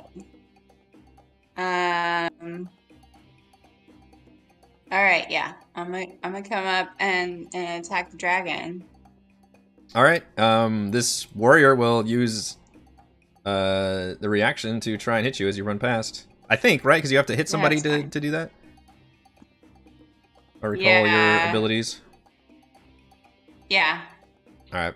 Go ahead. Another crit. 18 though. Jesus. Good Goodness. lord. Yeah. Only for 4. Gosh, I gotta write down. If you die, I I'm don't know if I sure we'll wrote save down you like. this time. No, it's fine. It's fine. You kind of missed it. So Celeste just has sort of a nihilistic view on the world where nothing really matters at this point because she's already died and come back. Yep. But also I have my potion that I don't think I wrote down what it did. Who Right, wrote down what the potion of invulnerability does? I think these are. Did I add them in Roll20? I think I put them here. Shit, I forgot about that too. Yeah, I even said you guys had potions. I specifically called it out. Did y'all hear that? I specifically called out a potion. I just didn't write down what it did. All right, which one do you have? Invulnerability? You really should have drank that before you started your turn. Yep. Well, I remembered I had it. I just remembered it a little late. Yep. Okay, so it's resistance to all damage. Now. She's reminded after she gets hit in the face with a. Exactly. I should really drink this potion of invulnerability. I'll save this for later. Bloody nose. Yeah. It's fine. I got some healing potions too. Yeah.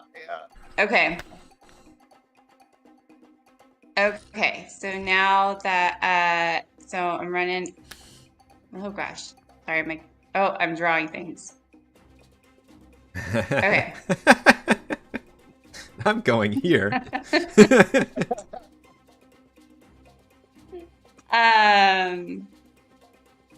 Okay. Did I miss anything about is the dragon resistant? Have we learned to any particular type of damage? We haven't learned that we might already know. Yeah, you haven't actually managed to do much intel on it. You do note that it is not a living creature; it is a construct, and you noted that in the battle above you, it seemed to be impervious to cold damage for one. Otherwise, it just seems like it might have some resistance and immunities, but you're not sure. Okay. All right. So I'm gonna attack. All right, that's pretty good. I kind of like forgot all of my stuff. All right, so that's 10. Swat it with the mop. Whack it. Yeah. Whack that dragon. Yeah. And then the magic mop. And then I'll do so that was that. And then I'll do my unarmed strike. Wait, hold on. Oh yeah, you ran past another guard. He also gets to do an attack of opportunity on you. Thank you, chat. Well, okay. No. And I don't know why I keep drawing things. But like I could like run like around him. Come on. Fair enough. You know, there was room to do that. I can put you around the guy. Yeah, you can be here because I'm this guy's resistant to all damage, right? If you drink the potion, how then long yeah. is the potion? 1 minute. I did drink it. 1 minute. Yeah, It'll last all combat. Great. Yeah. Great. Plus the next 10 rounds. Yep. When you said okay, and then.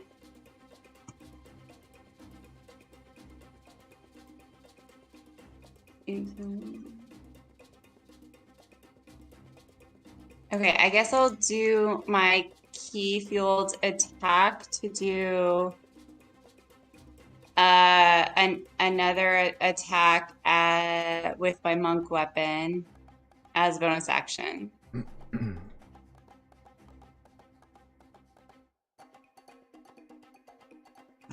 16? Does not hit. Oh, okay. Bounces off Hold the... on.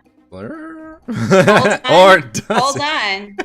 When you miss, I have focused aim. I literally feel like this is the first time I played a monk. It's been so long since I've had all this, the monk stuff, so I'm sorry. Yeah. When you miss with an attack roll, you can spend 1 to 3 key points to increase your attack roll by 2 for each of these key points you spend. I'm going to spend 1 key point to turn that into an 18 instead of a 16.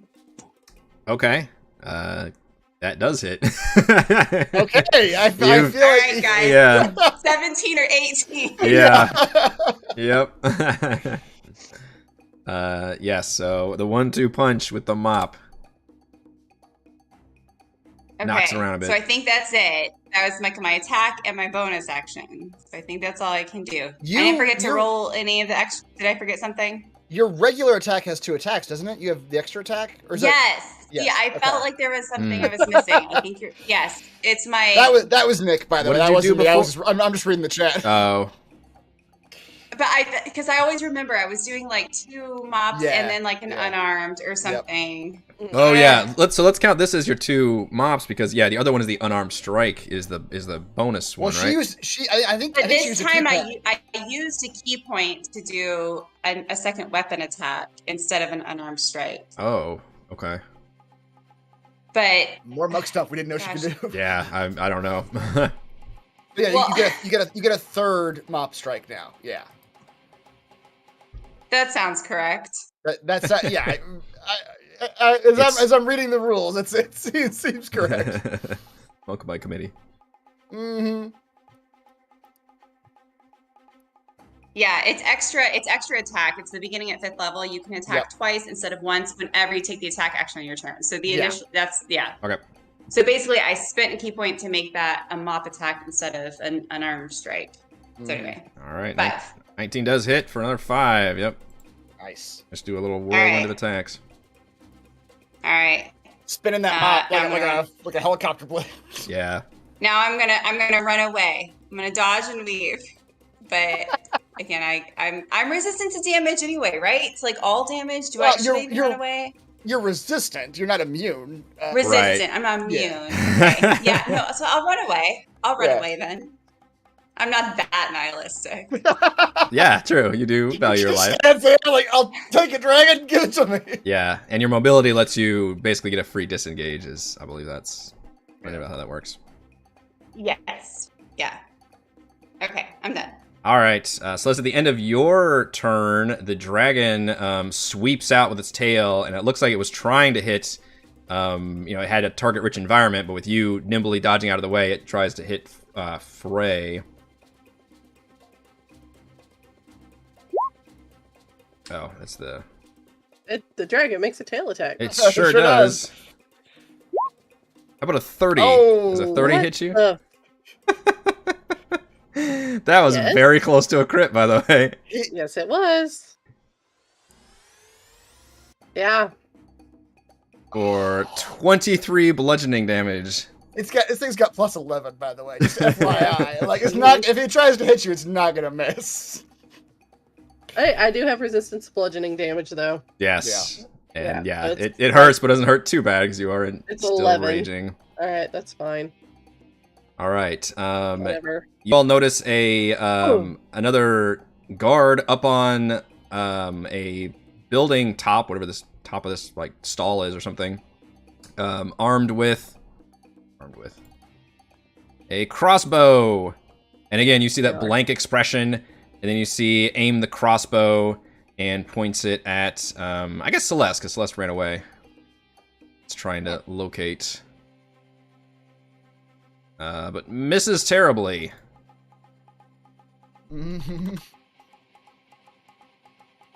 Alright, still under the effects of whatever the dragon is doing. Thimbleweed's turn.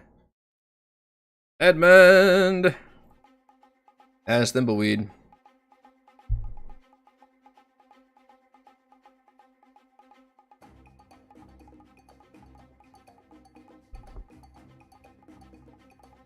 This one seems to be possessed by some odd force. I wonder if I too can be possessed. It's a thimbleweed thing to say.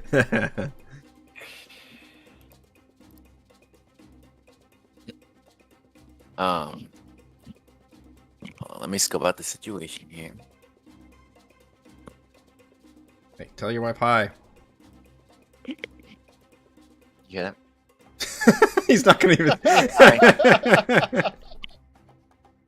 I'll wave like dorks. Alright, what's Thimbleweed do? Has he improved since the last time? Has he improved since the last time? Think. Excuse me. no, that's Celeste. Who can do ranged attacks from melee? That's Celeste, right? Ranged attacks from me. I don't know what you're talking about. You are too close to me. Ranged 3. attacks Oh. from melee. Oh, in terms of her, Yeah. her monk Not, thing. not having disadvantage. Yeah, that might be. What? I don't What can remember. I do? Thimbleweed's been stabbing with a short Thimble, yeah, sword. Thimble just explain gets his things sword to out. me. I don't think it's I think it's not you're referencing your melee attacks turning into range attacks with your Radiant Sun thing. Yeah. All right, number 3. With my sword, not my strongest weapon, but it will do. Wow. All right. Right, will do. I will say this. You think, and this is, I guess you're role-playing as Thimbleweed right now, but you think this would be a killing blow. Now, you can choose to kill this person, or you can choose to knock them unconscious. What you think is going on is it looks like it is being charmed, possessed, controlled somehow by like Chardalyn or the dragon or some kind of effect, obviously. It's not in its right mind. I will leave that choice to you as Thimbleweed. He will pull back at the end. Okay. Let's kind of knock this person out, basically. All right. They slump to the ground, unconscious. So they can be knocked unconscious. Apparently he's got an extra attack. Mm-hmm. So he doesn't have to use the same weapon, right? I can use a different weapon. Yeah. Let me see if this result is reproducible. And number 2. roll This for- one. 12 is bad, but this is a militia, and he's only wearing, you know, whatever leather armors he dragged out of his house, and a 12 actually does hit. Ah, And it's weird, but I think you can pull back with an arrow also. I think. I don't know, there might be a rule about melee only, but I don't remember. Thimbleweed never misses. Actually, don't. If it's possible, I would like to aim slightly above the heart. Yeah, okay, there you go. Yeah, you hit him in a way that he only bleeds out painfully and slowly, but not instantly killing him. But you do a 1-2 punch. You just start peppering down like these charmed guards, basically. And they just drop down, no emotion or anything on their face, which is pretty unsettling. What is Celeste behind? Or is that carts, or what is that? There's a building here, and it's just a bunch of buildings and like stalls and awnings and stuff. So she's kind of in like a back alley area, I guess. Okay. All right, next up is Kapunuk, the Goliath warrior, still armed with, I believe, a spear that you gave him, Frey. So he only has a javelin? Correct. He only had, or yeah, the javelin. Okay. I thought we would have let them go off. We got their own weapons. Well, Have them grab whatever the guards got. The guards have spears. The guards also have spears. Oh, spear's better than that javelin, right? Because the javelin's just a thrown weapon. Oh no, it says he's got a melee stat block. I think it literally it's functionally yeah, the he has a same. melee with a javelin. Yeah, Gotcha. I was just looking they're for the a great same. axe. You're right. Yeah. we're all looking for a great axe. Alright, well, with his javelin raised high above his head, he will scream the songs of his people as he rushes straight for the dragon. Okay.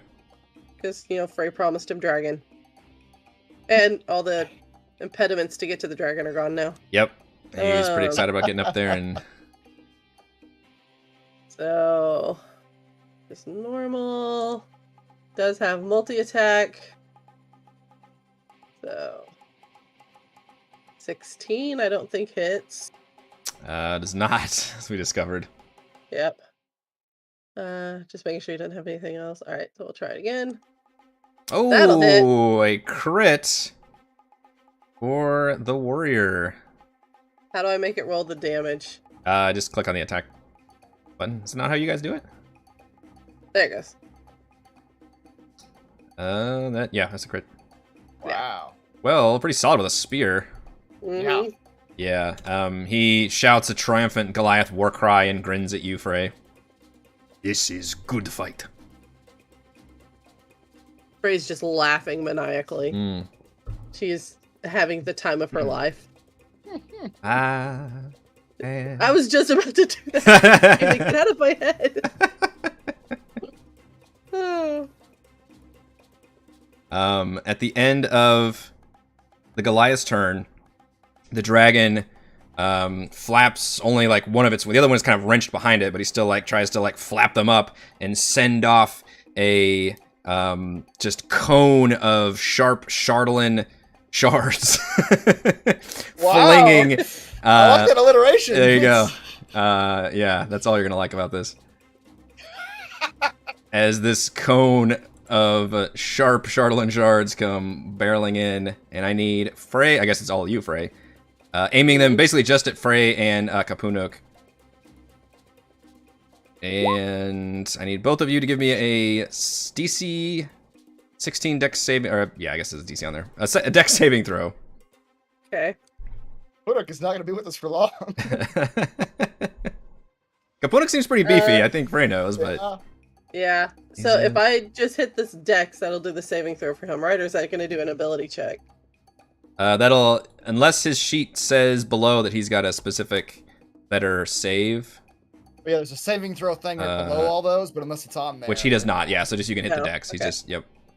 Alright, so Kapunuk first, then... Those. Yeah. And then for So me... no cigar. The dragon what was sharded. it? You said dex? Thun-Kalaga. Yeah. Yes, dexterity. Alright, make sure I don't get advantage on these.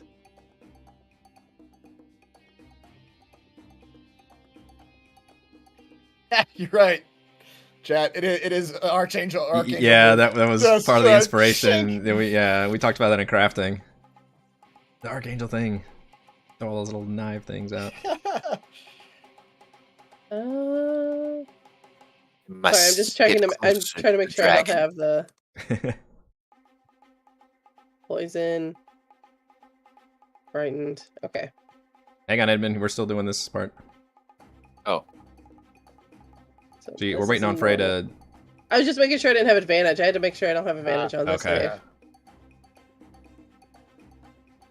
Save. Ooh, didn't need it. Doesn't matter. Yeah. So if you make the save, you take half as much damage.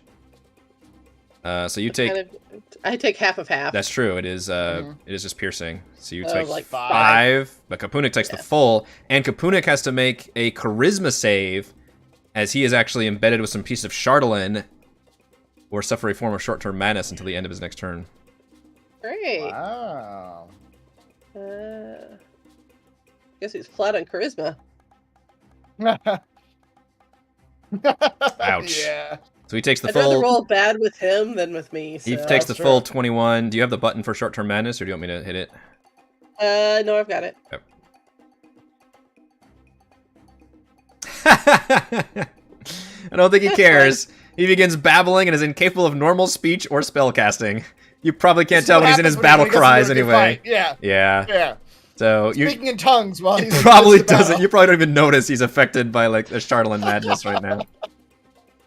Right, just thinks that's just how he attacks. Exactly. Whatever. Yep.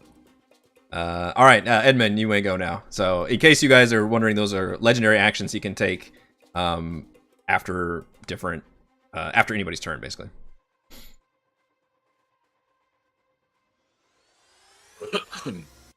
Well, after seeing that, I'm not gonna want to get any closer. I don't want no fletchets. And this thing right here with Thimbleweed staying by, is that a building? Yes. So I assume it's got a door somewhere. You would assume correct. It's not over on this side, is it? We'll say it's right here. So that's not okay.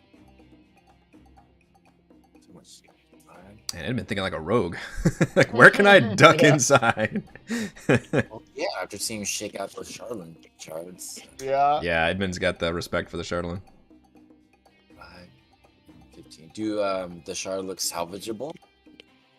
Maybe this might not be the proper time for it, but I respect your the greed in your eyes as you see. No, it doesn't know in the right time. It's always the right time for salvage. He's just walking around the battlefield, picking up. While the battle's raging, he's picking up all the shiny things that the boss is dropping. Yeah. I need my crafting material. I don't want to farm this boss again. He's my scoundrel character from our Gloomhaven game. Yeah. Walk around, pick all the things up. Loot 2. Try to lash out at him. Emotionally? Let me see what I have. Okay. I never loved you. 21 does hit. That's you know, I should have mentioned, before, when Kapunik attacked the dragon, it seemed like his non-magical weapon was not as effective against the dragon's exterior. Sorry. Edmund, this is a magical spell, so it does look like it is fully effective, and a 21 does hit. I am not pulling him closer to me. Is there no size limit? Yeah, large or small. I don't think this thing is. This thing is a category above large. Finally, you found something too big to pull, you asshole. Doesn't stop him from trying to take like a little. Yeah, he whips it out and like tries a few yanks, and it's just like nothing. Or come along with it. Yeah. Can I duck into this building? Sure. I have 5 more feet of movement. Okay. I don't. Let's see. What's the dynamic lighting look like? I don't have a. Let's see. Kind of moving. I'm trying to put you to where you're still on this map, but in the. Okay. Do you still see? What do you see? I see like Frey's head, but I don't see the dragon anymore. Okay. That works as long as you're not in your little box. All right, Frey, you note the soldier behind you is actually a decorated soldier with like armor and swords and shit. And turns at you, again with that malevolent look in their eye. And begins attacking with, let's see, just grasping a longsword and has 2 attacks. And I believe you recklessly attack, so it is advantage. Mm-hmm. 15? I believe. Yeah, that hits. Really? Oh boy. Whatever. Whatever, Keep she going. says. For 9. Second attack, 22. Again, whatever. But only for 4. I took a grand total of 6 points of damage out of all of that. Yeah. Whatever is affecting, again, just in complete emotionless face, just almost a mechanical movement. You almost see, as it's happening, the dragon is, like, looking at the, like making, like, mental connection each time they're doing this, too. Wow. All right. Yeah. This thing's just a robot, but it's got a robot with psychic powers. Yeah. I mean, if it has... Valrobin, I'll say, Valrobin, you recognize the charmed condition that they have. Isn't Charmed a concentration spell, though? Well, you're not sure this is a legit, like, charm spell, but I will say I am rolling things in the background, so rest assured that Okay. things I are hit happening. this fucker twice. Yeah. Yeah. Technically Yeah. 3 times. You imagine, yeah, the dragon doesn't seem to be concentrating in terms of a spell, but you think that maybe the people could shake it off, but they're just not able to. We go to Valen, as controlled by... Yeah, so I know you mentioned Raising Dead, but I don't know if the DM read her character sheet beforehand. That takes a full minute. Oh, does it really? It really We, you know, does. we made this mistake with, Talus, yeah, right? no, it was, who did, fuck. The Conjure Elemental thing with, Theron in Tomb, twice. Theron Yeah. in Tomb, yeah. Yep, I totally missed that then. A full minute to do that. So that's not actually That's not a an option combat right now. ability. Yeah, my bad. Yeah. Oh, So sorry. instead, I did realize that her best spell was like specifically said it doesn't affect constructs, though, is what I was trying to explain the blight spell. Right, yes, yeah, that does make sense. 5, 10. Did Valen see the crossbow that hit Celeste? Does she see where that crossbow attack came from? Let's see. Oops, that doesn't have it. Let's see if I can. You can seek Celeste, but not whoever. Yeah, shot the it must be on crossbow the other side. The line of sight is breaking it up, but it must be on the other side of this building somewhere. Okay. So you can't see it all from right. this point of view. Lynn, having seen that, is going to try to get. Oh wait, she doesn't actually have any vision, so I'm not seeing. Let me move my. Let's see if I can fix that. Okay, if I move her like here, then There. that'll work. She should have vision now. Okay, she does. All right, she can just barely see this guy. Okay. Like the corner of the guy. Yeah. I think this counts, but she will come up and offer to aid you a bit, Celeste, and she is going to, I don't know, whatever wizard thing she does. Does she have a staff? Wizards. Wizard. I wizard her. Where is this coming from? He secretly hates wizards. Fucking wizards. She just goes. That's right. She will attempt to hold that guard with the crossbow Okay, I'm over trying to there. figure out what you were doing. Yeah. Chat, I think Lemon's Tiny Hut also takes a minute. Not? It Yeah, does, it sure does. does. Yeah, that one I remember is not a combat spell. I completely Yep. missed that on Anime Dead. Okay, hold person is a wisdom save. I don't know what her save is. Let me see. Should say in the. Just gonna roll it. so it's easier. 8th level spellcaster, DC Well, of it's 14. higher than 9. Okay, so that town's militia is paralyzed. All right. I don't remember what voice you had for her, but she'll basically say like, "I have this one."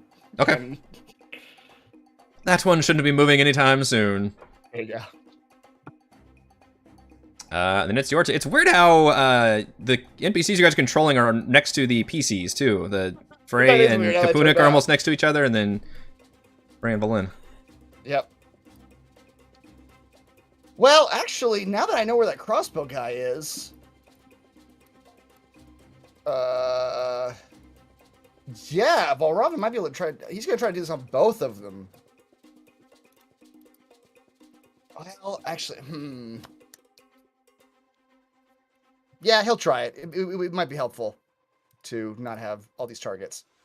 Valravn, as he's walking up, will... You do see. Sorry, you see another one down here. Also, another mind-controlled. Oh, there's a militia. guard down there. Yeah, All right, that's let's do still that up. one instead, actually, because But that one as I is mentioned- not being held. And then, as I mentioned, this one actually is like a straight-up like soldier that's like well armed and armored and everything. The others are just Yeah. kind of militia with spears. All right. As Valravn walks up, he'll read some inspiring words about Frey's mighty axe blows ringing against the armor of the metal dragon. And he will give her some bardic inspiration. Yeah. And Thank you. then, as his action, say, and though the townsfolk were accursed by the dragon's foul gaze, they did gaze upon the green elegance of Valravn. In his natural he's doing the third person thing again, guys. And their hearts were bolstered by such a sight. Valravn has disrobed. Oh! Awed and wonder at the sight of it. What is that, a Jim Carrey movie where he just like does this and like throws it back on? Close come on. Bruce Yeah. Almighty, Yeah, it was Bruce Almighty, Okay. yes. Jennifer Aniston. Yeah. He just got like the speedo under, just like takes off in one fluid motion. Makes the moon come closer. Yep. And the effects of the dragons' manipulations of their emotions were abated by the bard's great words. And his fully This is erect getting very nipples. meta, because he's talking about his own words affecting people in his words. Yep. We're suppressing strong emotions in a group of people. Make a charisma saving throw. And So, oh, you can actually straight up suppress. yep. Okay, charmed. Okay. So I think I can hit 4 and 5 in a 20-foot radius sphere. Okay. Yeah, that's a huge sphere. Okay. Mm-hmm. So that is charisma saves. What does a charisma look like? Who knows? That's a very rare saving throw. It is. Okay, I think they're both just 0. All right, well, let's do the veteran first. Type 1d20. Definitely fails the charisma save. Yeah. And then the militia also fails. Okay, so your words strike true and actually break through to their dragon-controlled mind effects. And you can suppress the charmed condition. Creature fails saving throw, choose one of the following 2 effects. You can suppress any effect causing a target to be charmed or frightened. What a great use of the spell. Yep. All right, so when you do that, your words strike true, and they both like blink for a second, and you suddenly see all of that glowing eye effect dissipate, and they both look around bewildered, and then for a moment look up at the dragon, and kind of look down at their weapon, look down at and just kind of process all these emotions within like 2 seconds. Oh, we'll hold his hands up. Don't run, friends. We need your blades in this battle. I know your initial instinct will be to run. Oh my gods. What happened? All right, that is concentration for you, but in a way, you are concentrating on making them not charmed anymore. 15. And, okay, yep, exactly. And as he does that, after he says those words, he will duck behind this stall with Thimbleweed. One of them, to your great joy, says, "Oh, the Marshals are here! We can do this!" By the way, Frey, you deserve inspiration for earlier for all the talking to the speaker. I don't know why I forgot about that.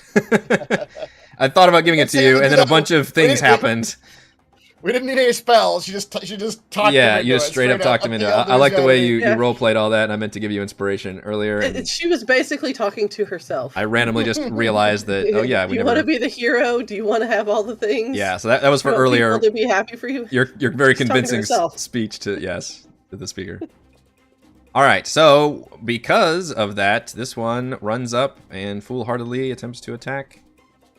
Hey, we all know he's gonna die, but here comes the crit. Oh, that's a very noble effort, but it sure is. Misses He's a red shirt. The attack. The dragon. Look at the size of this. What does the dragon do? I love that the border also it gets grows bigger. in width. Yeah, it does. Frey.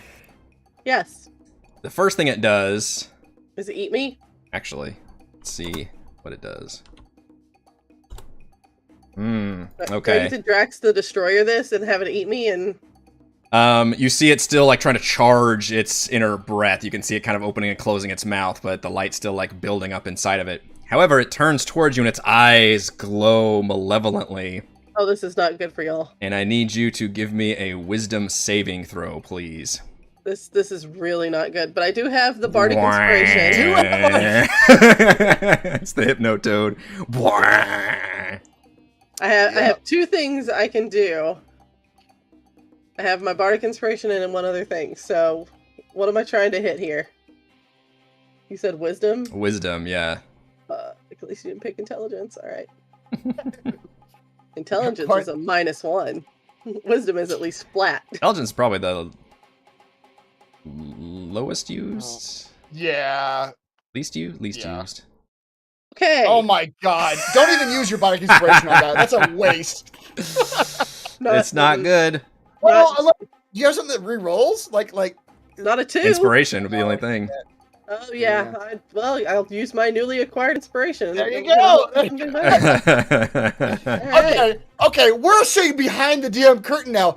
Eric knew he was gonna do this to you, so he knew he had to give you the inspiration before he did it. I'm not in control of the dice, but all right, I have a 15 so far, If that is not high enough, I have 2 things I can do. You better start doing some stuff. You think Right, you're in the fucking astral plane right now, battling the effects of this dragon's control over you. So the Bardic is a 1d8, right, Chris? Mhm. All right. Well. Oh my god. Okay, well. Hang on. A 16. Wait, don't. Oh, is it high enough? Yeah. Okay, because I'm lucky, so I could re-roll that one. A 16 with your hearing. You're about to feel your mind just become one with the dragon, but then in the back of your head, you hear Valravn's words, something about his green body, and that manages to shake the effects of the dragon away. I'm picturing the Ned Flanders like shaking his butt or something. In the skin-tight suit. That's right. Stupid sexy Flanders. And the dragon's will is pulled back, and you regain control of your mind. So now, instead, someone in chat wants to draw Valravn doing the nothing at all. That's right. So instead, it attacks. Of course it does. Make sure know how many attacks it has. Okay.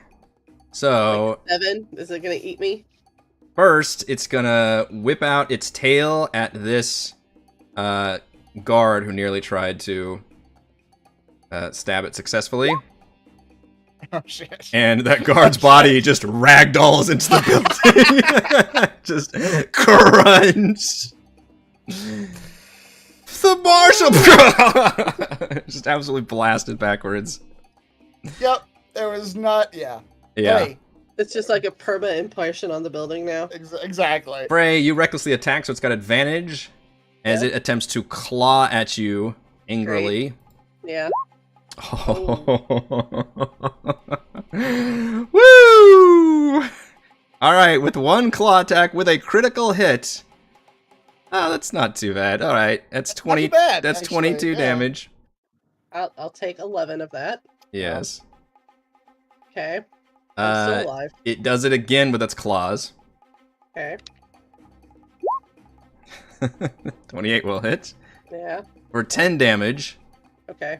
And then it will wrench one of its wings and slice downward at Kapunuk. Oh, sorry, there's not an I did want to advantage use there. my reaction as well too. Sorry. Just because it'll do damage back to it Ah. with my little spiny tail. Okay. Does it do... That- I thought it just added to your... It's both. It deals AC. 1d8 piercing Oh. damage Oh, on okay. a hit. Sure. So, Slap with the tail. yeah. But, oh wait, never mind. No, that's if I use it as an attack. Never mind. Alright, I'm fine. Yep. Alright, Kapunuk takes 12 bludgeoning damage as the wings come battering down. I know, 1, he's not 2, looking too 3, 4. Okay, and then, yeah, so it did all those things. All right. That one I need to remove. And we are back up to Frey. Alright. Frey's gonna drink her potion of frost giant strength now. Ooh. Because that now turns my strength score into a 23, I believe. Wow. I need to write down what Drinking my the strength score is now. Can of before- spinach. Right, so you don't I am. need to change it back. Yep. Yeah, keep track of the old one, because... Which, as a fun fact, that's why I totally broke the end of the Storm King's Thunder campaign, because I turned you guys all to giants at the end of that, and yeah. I forgot what all the old stats were. Oh, yeah, and our character sheets are just fucked, yeah. Yep. We just overruled everything. Exactly. Alright. Still giants. Can I Still also trying. chug my potion of greater healing? That, I believe, starts taking actions. action? Yeah. Alright, I'll save that You could for take next one time. potion as a free action. Alright, so I'll save that one till next time. But we are going to reckless attack again. Of course. Because you gotta have that advantage. I mean, I feel like with its attacks, it would hit you no matter what. Anyway, it almost doesn't matter. Exactly. It does get a better chance to crit, though. Alright. 2 attacks. Wait button. Did I hit the advantage? I did. Okay. 28. 28 does Yeah. hit. Crit's definitely helping you. 11. Another 28 Wow. for 18. My goodness, you are just slicing into this thing.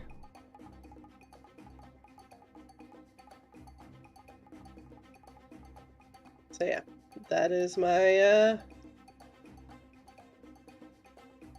what I can do.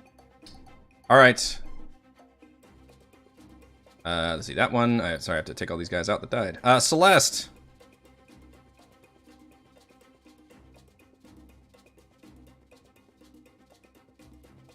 Back to you.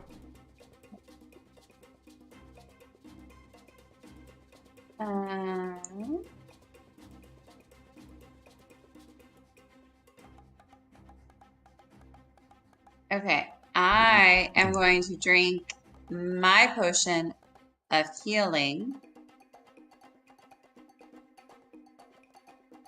Prudent. With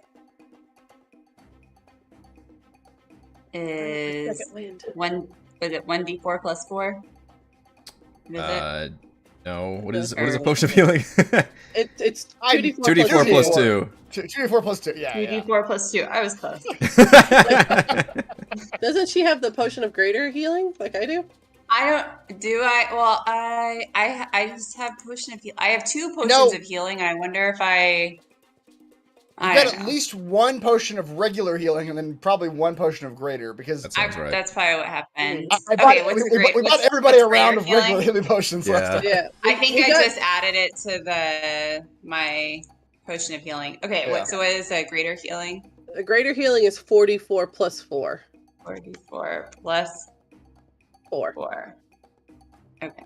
Because Wow. Celeste That's and I good. both got those because we're Yeah. the more frontliney people. Yeah. And then everyone else got the regular ones, and then her and I got the other potions of making us more resistant. Which you both just drank. Yeah. Yeah. I do like that we basically used all of the potions we just I bought. mean, this is the right battle for it. It's the dragon! For God's sake, it's a dragon! Yeah. Not wrong. Okay. Okay. We need to go back to that Alright, vendor after this is all over and tell him that, hey, every potion you sold us was used to defeat this dragon. Yeah. You're the real MVPC here. Potion merchant. Way then to the dragon to avoid attacks of opportunity and whatnot.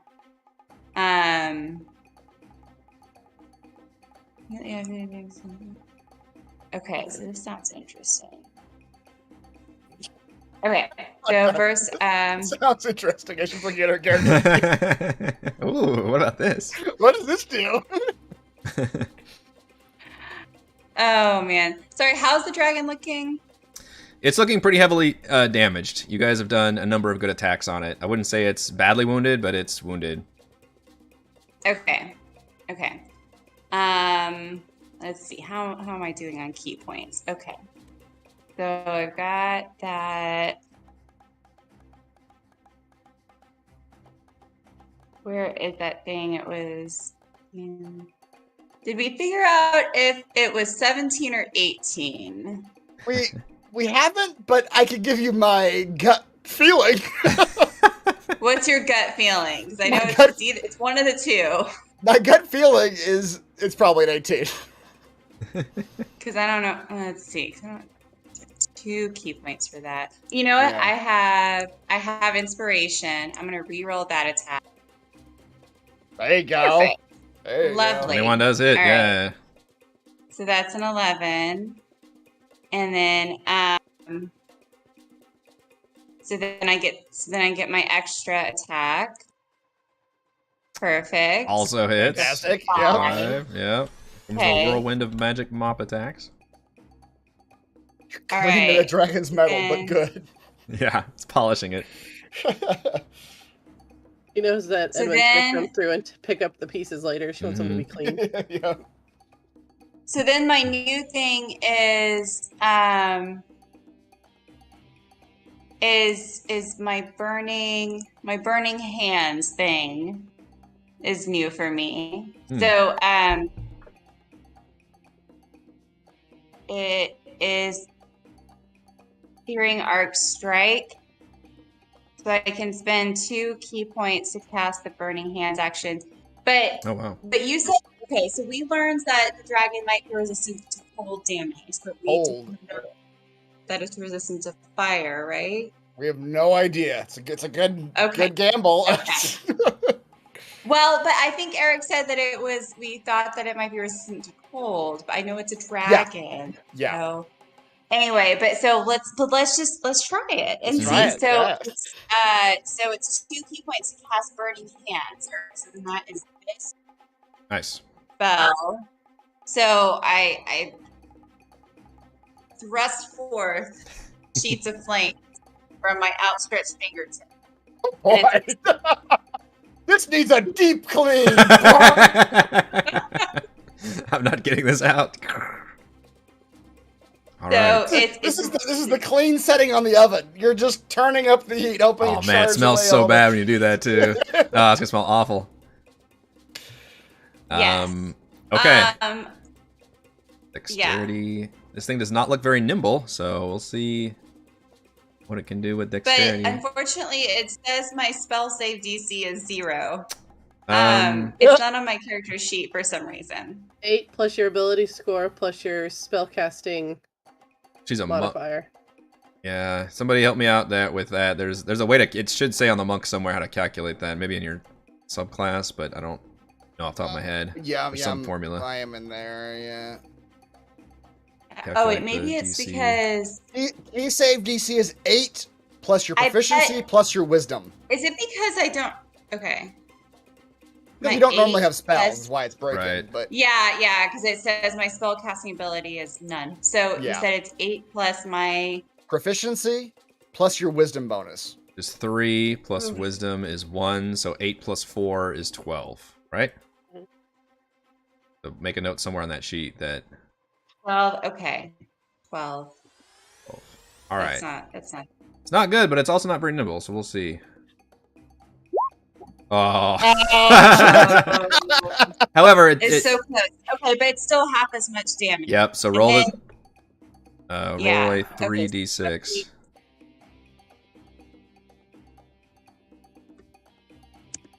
Oops. Roll 3d6. Excellent. So he takes 3 damage. You do note to your satisfaction that it seems like the fire does do normal damage to it.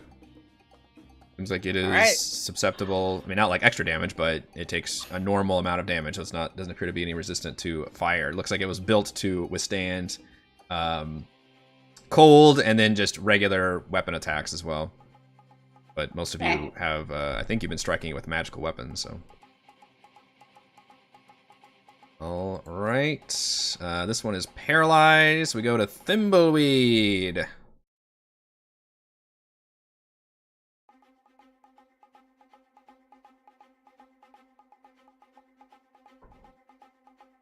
Let's see. Pop out the corner. Hit the ugly dragon. How dare you? It's got feelings too. Can I make that my favored foe? What is this? I think you can do it to anybody. Yeah. Stick a bond with nature to mark the target your favorite enemy for 1 minute.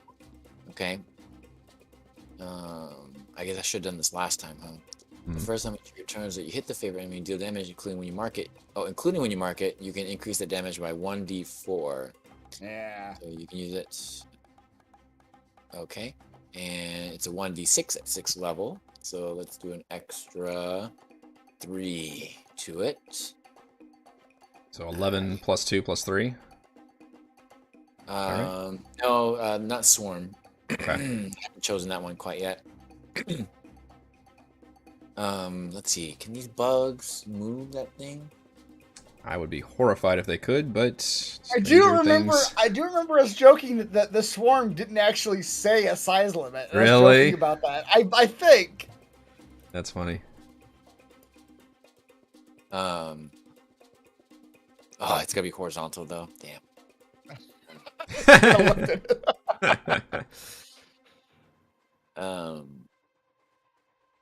Oh, fine. Let's just do the extra damage from the swarm. Okay. Oh, that is a non-magical arrow, though. Oh, interesting. Yeah, so it does hit him, but it doesn't seem like it is as powerful. Looks like it's resistant. He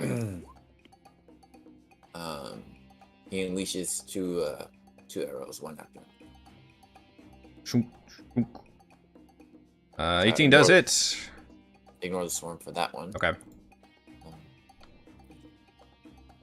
His favorite foe triggered twice. Creature. When you hit a creature with an attack roll. The first time on each of your turns, so it's once per. Okay. All right. Successful hit. Yeah, because my ranger in War of the Lost Plane had a similar ability that was once per.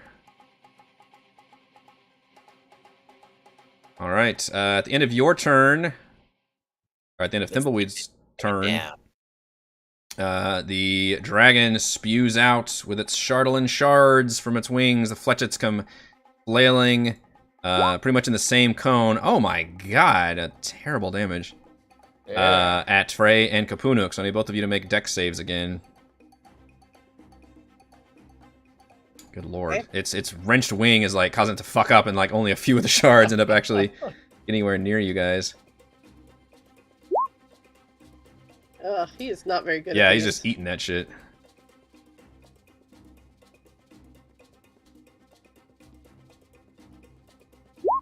Oh. Ooh, 2 really bad dex saves, although this is not much damage. So you both take 8 No. full damage, but you have to make charisma saves now. As I the take 4. Chardalyn, well, yeah. As the Chardalyn, bits of it embed itself and possibly affect your mind. Right, well, here's his first. So he And does you're have to babbling suffer again. short-term madness. I get to roll for it again. Oh no! He just straight up falls unconscious. Oh wow. Temporarily, they last, but yeah, I'll make Better than me. make a little Z's. So he is going to be unconscious for his next turn. Charisma saving throw? Yes. Okay. Yeah, one of them just strikes him, and all of a sudden, it just like fucking zoom, like slams the wall. Oh boy! Wait. Stop Oh, talking for half a second. We got lucky.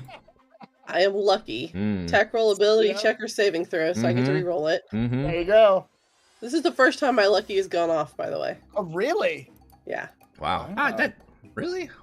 So, alright, hang on. Don't. Not yet. Holding. Oh. Chat is saying that your danger sense should come into play here, which is that's- advantage on dex saving throws. Yeah. I'll just roll the dex again and see if it saved, but Oh, it's the charisma save. Sorry, this is okay. yeah, this is charisma. It doesn't matter. It failed. Alright. Good chat. Good She was job. determined to Thank you, fail Chat. that deck save. I really was. Absolutely Alright, determined. so I'm going to use one of my special dice and get to add that in. Okay. To the 12. Because I can use it for ability checks. Use it for saves? Yes. Okay. It says for ability check, attack roll, or saving throws. Okay. It's a d6. And what do I need to get to? A 16, so I need a 4 or better. Yeah, you do. Or better. 1d6. Didn't get it. That's a 14.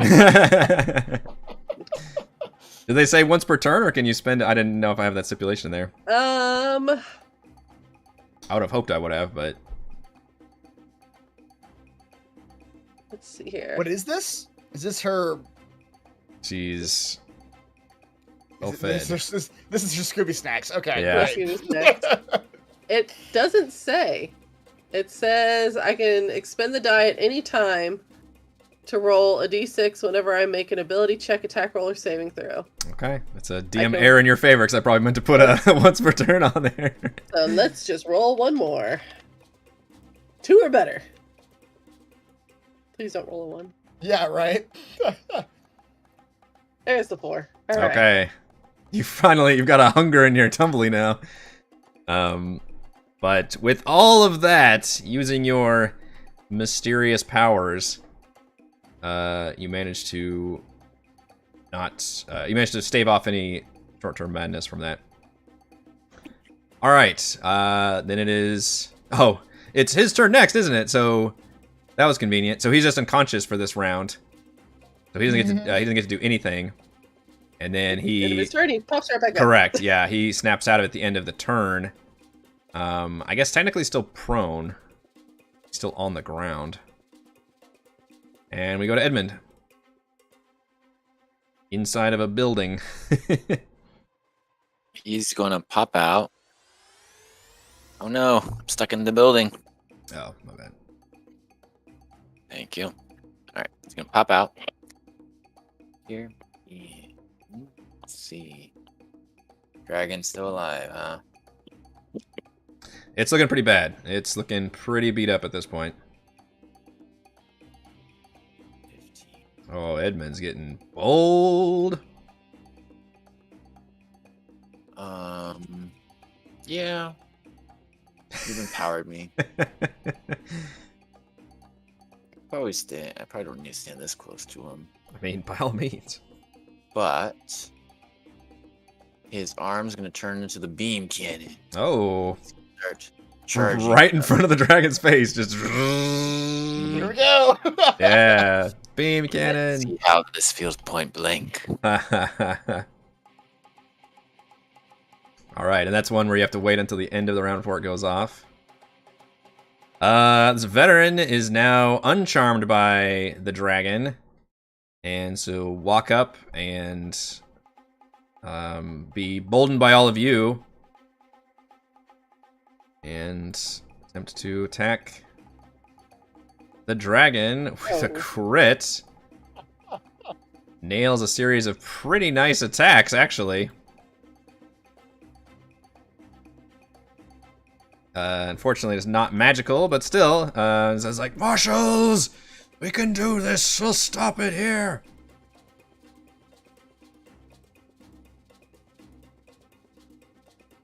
At the end of the veteran's turn, the dragon wheels its large head over at you, Edmund, and notices what you're doing with that giant arm cannon, and it tries to flash out with its tail at you.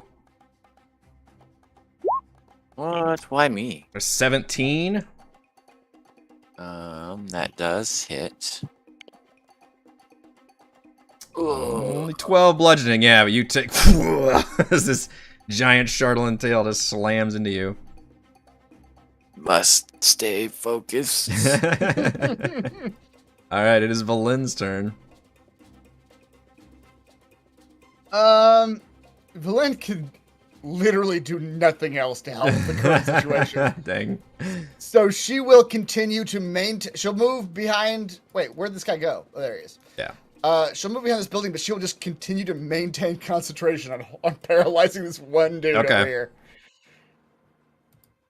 Yep. Everything Misjudged how long it would take me to animate the corpses, dear. My apologies. I need a little more time, but since we don't have very much time. Alright, take it away, Paul Robin. Alright.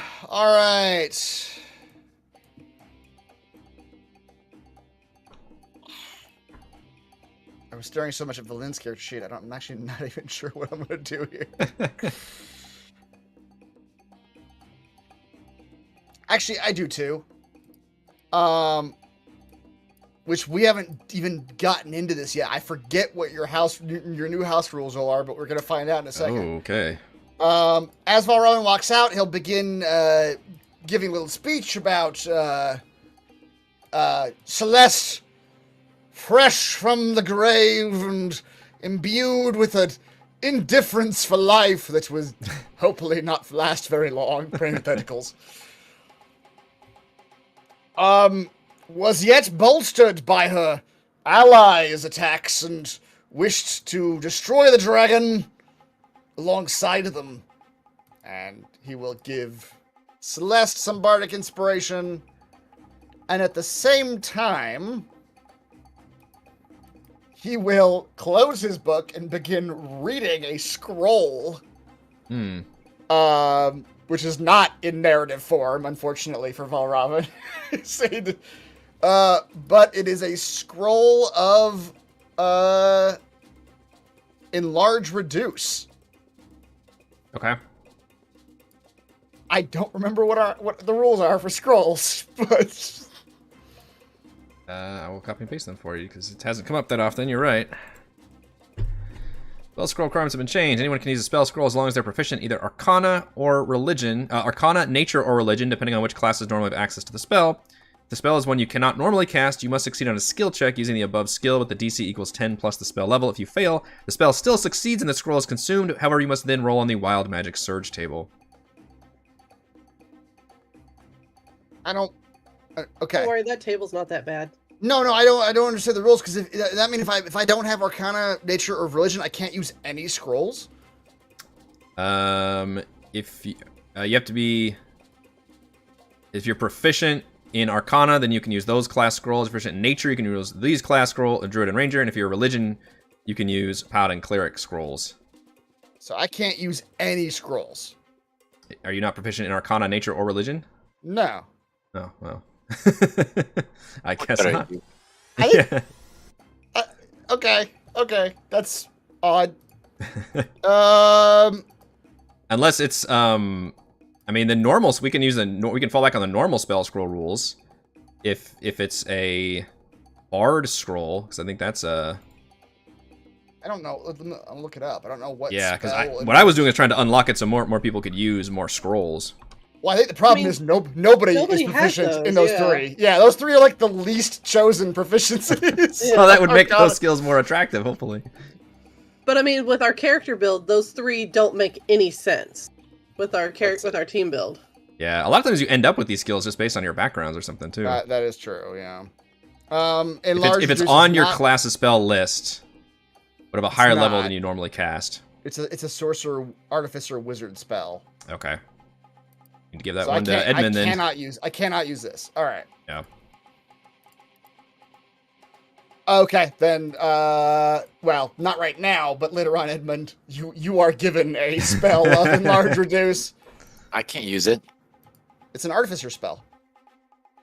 Supposedly. It's according to 5e tools. Yeah. Yeah, if it is on your spell list, then you can follow normal spell scroll rules, which are you have to make a spell check to cast it correctly. Which is these rules.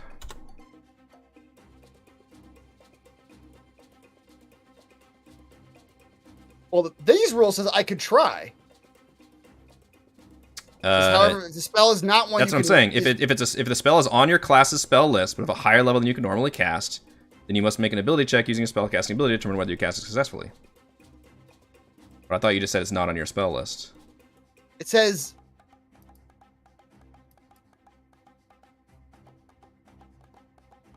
Oh, sorry. Okay, yeah, I was reading the middle paragraph. I was mixing up the bottom one. He tends to do this. He picks and chooses. Oh, wait, Chris, go down. It has the variants that can actually use this one. One of them is Bard. Is it? Yeah. It says optional variant classes that can use this spell as a Bard or a Druid. Player's Handbook. Page 237. Ooh, look at you with the pagination. Now this better work, because you're consuming... yeah. Oops, that was a baby toy. Optional variant class. I don't know what that means, but I will roll with it if that means I can use it. I'm going to allow it for now, just because... It's in Tasha's. It's an update for Tasha's. The optional variant classes are an update from Tasha's that allow you to be able to use spells. All right, I'll allow it. You can do it. You can do it. Yeah, and I think I made probably these rules probably before Tasha's came out, so if Tasha's already fixed that issue, then we can go with that. I'll just say... refamiliarize myself with the new Tasha, if Tasha's changed the scroll thing. Yeah. According to those house rules, I can never use any scroll ever. I would have thought bards had more skills. I don't... No, none of us can. Man. Well, Arcane is intelligence, Nature is wisdom, And what's the other one? Religion is wisdom. Bard doesn't give a shit about any of those. No, religion is int. Oh, is it really? Okay. Yeah. All right. Well, anyway, I will. I had to turn off dark mode to look at the house rules, by the way, because I couldn't read it. It was like black text on gray. Like that was. Oh. Did not work at all for me. Yeah. Huh. All right. Yeah, I need to re-familiarize myself with how Tasha's did the roll thing. Because if that's the case, I can update our house rules. Spell list defined in where'd it go? I think what's happening with Tasha's is just they've expanded what classes get what spells. So. Yeah. That's great. That's because that was I was trying to unlock it for more people by saying, hey, even if it's not on your spell list, you can use it if you just have these relevant skills, and then it makes a little bit more sense for. The player's handbook says it's the 3 that Chris called out: Artificer, Sorcerer, or Wizard, but Tasha's expanded the option to Bard and Druid. Okay. Sweet. Okay. Yeah. Well, all that to say, he continues reading from the spell scroll actually is not narrative, so it's not his normal theme of like the story becoming real. Mm-hmm. Instead, it's just a spell scroll of magic that he's reading that is going to turn Celeste into a giant. Okay, so I think if you enlarge somebody, assuming she wants it to happen, there's no save or anything involved in that, right? Yeah. Do you consent, Celeste, to becoming giant-sized? It has worked very well in the past. That's true. I suppose. She's very excited about it. I'm not sure I like this new Celeste. I'm going to have to get her drunk. All right. Teach her how to light the cigarettes. Well, Robin has lots of ways to get people enlarged, I've noticed. Mm-hmm. Get you jacked. All right. Are you finished? The oven is finished. Okay. I was really kind of hoping you were going to reduce the Chardalyn Dragon down a level. That would have been a funny try, yeah. I'd like to see you try. Yeah. Fuck it, Frey. It's still gonna try it again. It glares at you. I've got one more fancy dice left. I could almost do Edmund, though. Edmund is about to blast it with a laser beam. You leave up to your fate dice? No, if this thing is that smart. It seems like it is capable of processing decisions as you see it.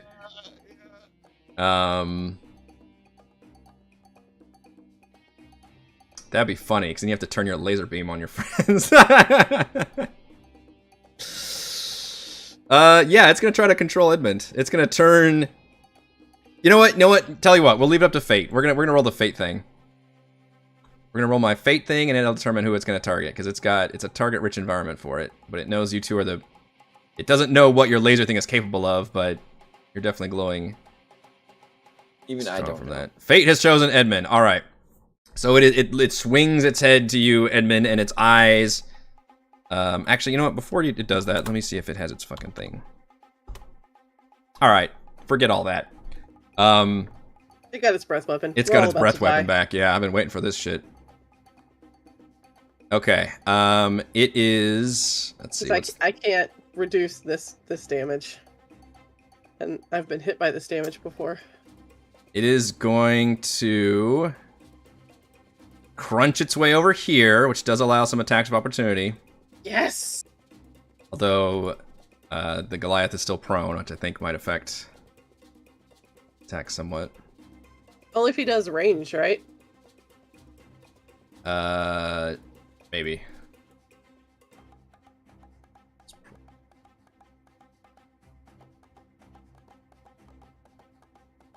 No, it does a disadvantage on attack rolls. I'll still do it. Okay. Yep. Frey get one too? No, it stays by you, Frey, and it can kind of loom over this guard. Okay. Alright, well, let's do him then. Oh man, I misread this. It's if you're still charging at the end of the combat round. Yes, it's going to be the end of the round after the dragon. Oh. It's been that long, huh? Yes, it's been that long. Do you have to maintain concentration, though? It says you must maintain concentration while charging. Okay, so make a concentrating on a spell. Yep. But Oh. So you need to make a con save, basically, whenever he hit you with the tail. So, what is that again? Concentration. Yeah, save, which I think it's Concentration save, yeah. it's still a DC 10. I don't think he did more than 20 damage. Where's concentration? It's Constitution Saving is a concentration. Yeah, it's Constitution you're looking for. Constitution is a concentration. All right, you're fine. You got hit and you managed to maintain the shit. There's too many things in the GM layer. There we go. All right. It opens its maw and builds that light from within and fires it out in a glorious blast, which looks like this. Oh, fuck you. And fires for maximum targets. And Well, it's been nice playing with you guys. oh, look at this red damage. 120-foot line that is 5 feet wide. Each creature in that line must make a DC 16 Dex saving throw or take 26 radiant damage, and that affects the veteran soldier, Frey, Kapunik the Goliath, Valravn, and Thimbleweed, and destroys this building. So like, we're hiding behind a building. Yes. Great. Wonderful. And if Edmund was in that building, that would have been very bad for him. Edmund, you are not in it. You don't have to make the save. I appreciate you getting on top of that. Oh, sorry, that was for Thimbleweed, wasn't it? Oh, it was Edmund. Now I'm doing Thimbleweed. Yeah, Edmund does not have to roll. You are not in the line of fire. Well, Thimbleweed still didn't make it. Oh, I didn't make it. Yikes.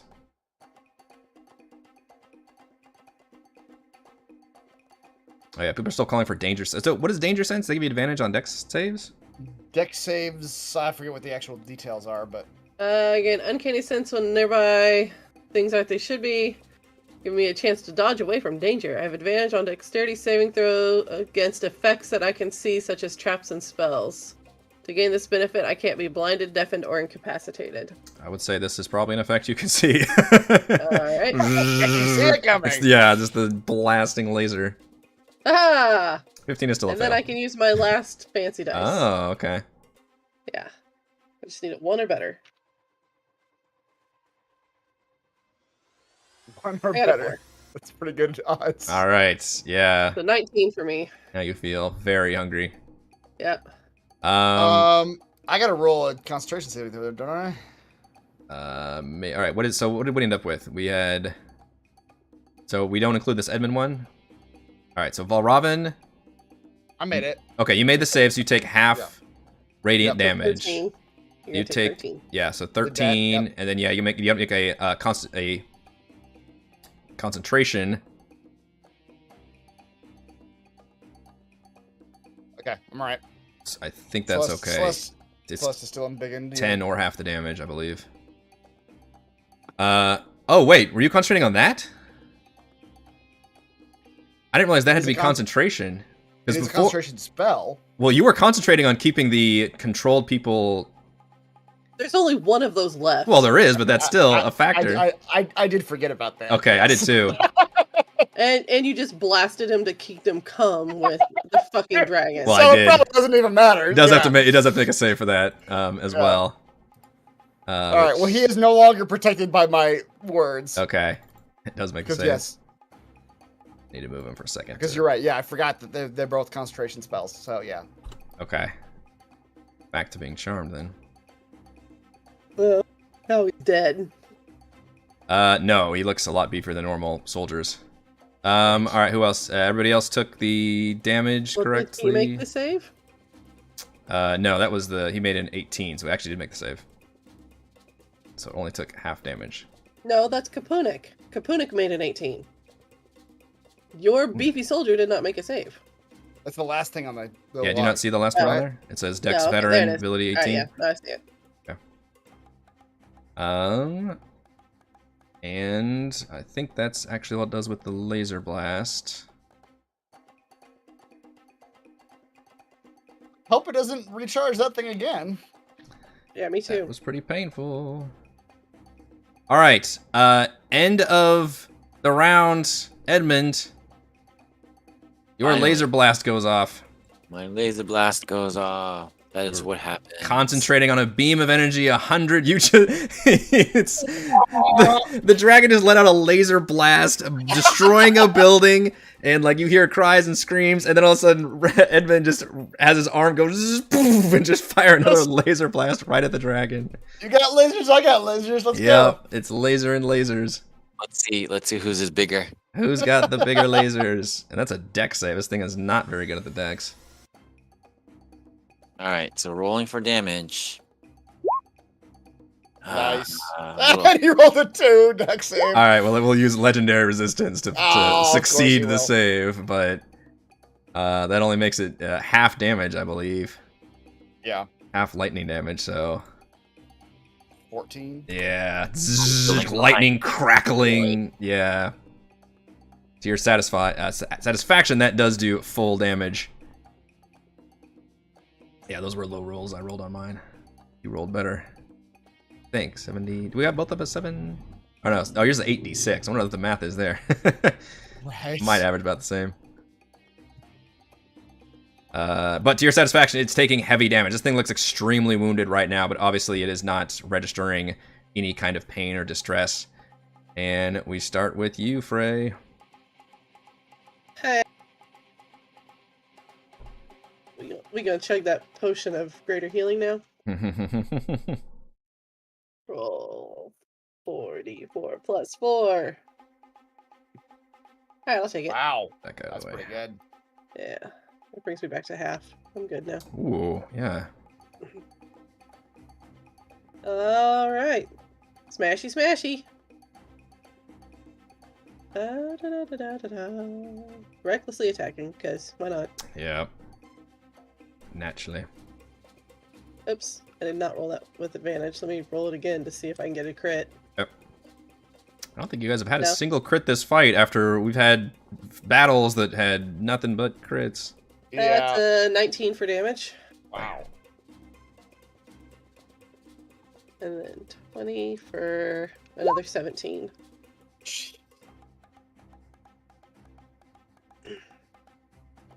20 for 17.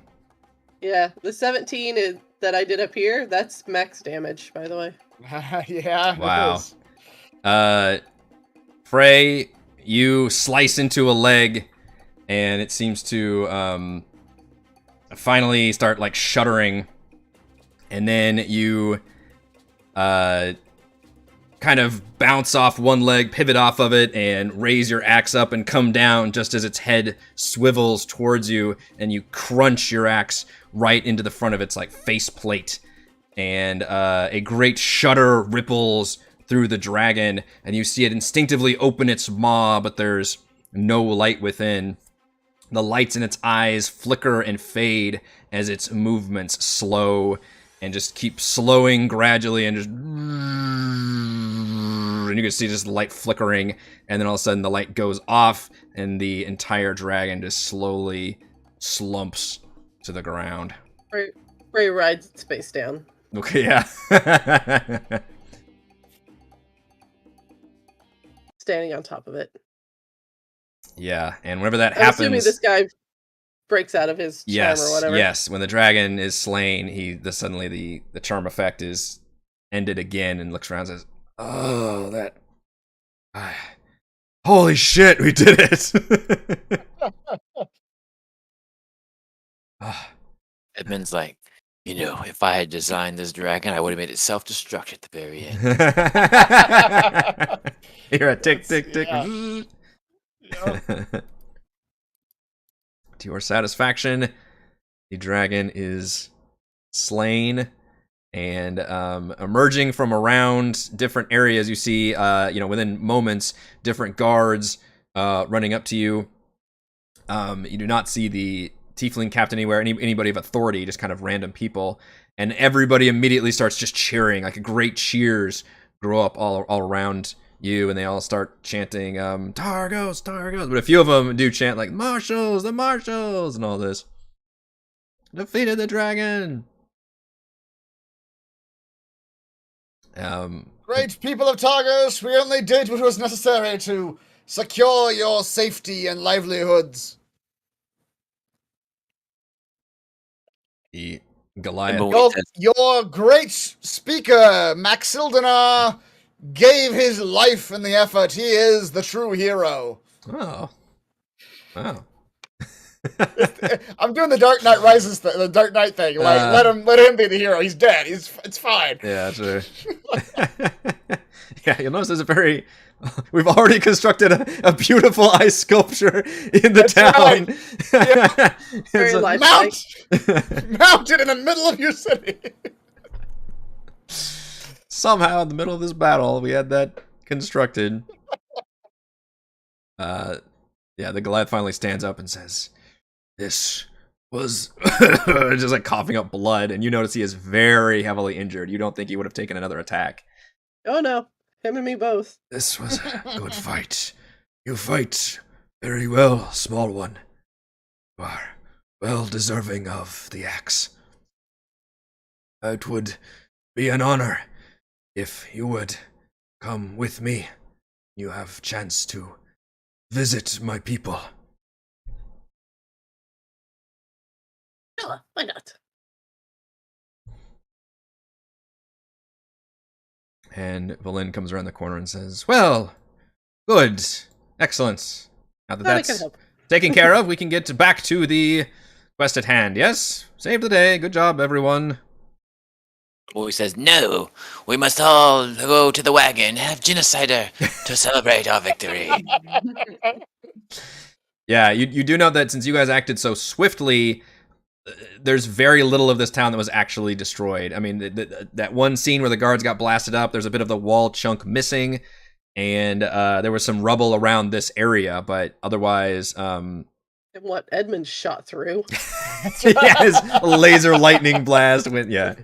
There's just a hole through like 3 buildings. Hey, you've got the best alibi, which is there's another creature right here firing lasers, and who's to say they know the difference between a radiant blast and a lightning blast? That's right. So yeah, you guys have defeated the dragon. You are in Targos currently, but it has to be up to you guys what you want to do next time. However, I should have just cleared that. I mean to do that. Oh god, everybody's turn. Okay. 2 important things. Well, the poll just ended. Our MVPC is Valravn. Wow. Liked Valravn's. Nothing at all. Nothing at all. Yeah. The suppress emotion was pretty clutch. You can roll on our MVPC table. You can grant another player inspiration. All right. That's a rare one. Frey killed the thing, so let's give Frey some inspiration. There you go. And she also used the inspiration she just got. Yes, she did. It seems like a solid replacement. She also effectively tanked it for a good chunk, too. Yeah. God, I honestly thought I was about to die. Yeah, I don't think you guys would have got another round with it, probably. I'll be fun to deconstruct this fight in Frostlight chat. Okay, so 2 things. One, you guys will level up after this fight. You defeated a big dragon. You've completely eliminated the Dwargar threat. You do note that the guards off screen were able to take care of the actual Dwargar assassins. And you guys will reach level 7 next time. However, next time is not going to be next week, and we have a special announcement to make. I will turn it over to Heather to announce that. So Eric needs a couple of weeks to prep the next set of things to do in the 10 towns areas. So I am going to run a side campaign for everyone for the next 3 weeks. Ooh. It's going to be a fun gauntlet. Welcome to the Forge. I highly recommend you prep 2 characters. Oh, not great. Level 3. No beginner characters. We're going level 3. I highly recommend 2, or have ideas for 2. because Meat my grinder goal, sort of situation where you're just gonna like run us till we're dead. my goal is to kill you. Okay. So yeah, Do you want to tease what you're running, or it's gonna just be leave fun. it? It's gonna be fun. It's we will be running a shortened campaign from the Yawning Portal, going to the what was it called again? The Fury of the Forge. Fury of the Forge. Okay. Yes. Yeah, Forge of Fury, which is Forge of Fury. yeah, one of the campaigns from Yep. Tales of the Yawning Portal. So welcome to the Forge. I look forward to killing you all.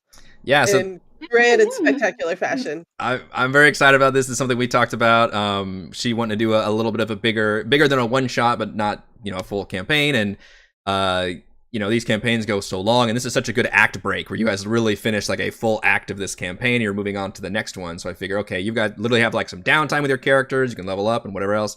So that'll allow me to kind of prep and get ahead. So we're still going to be doing D&D week to week, but it just won't be Rime with the Frostmaiden.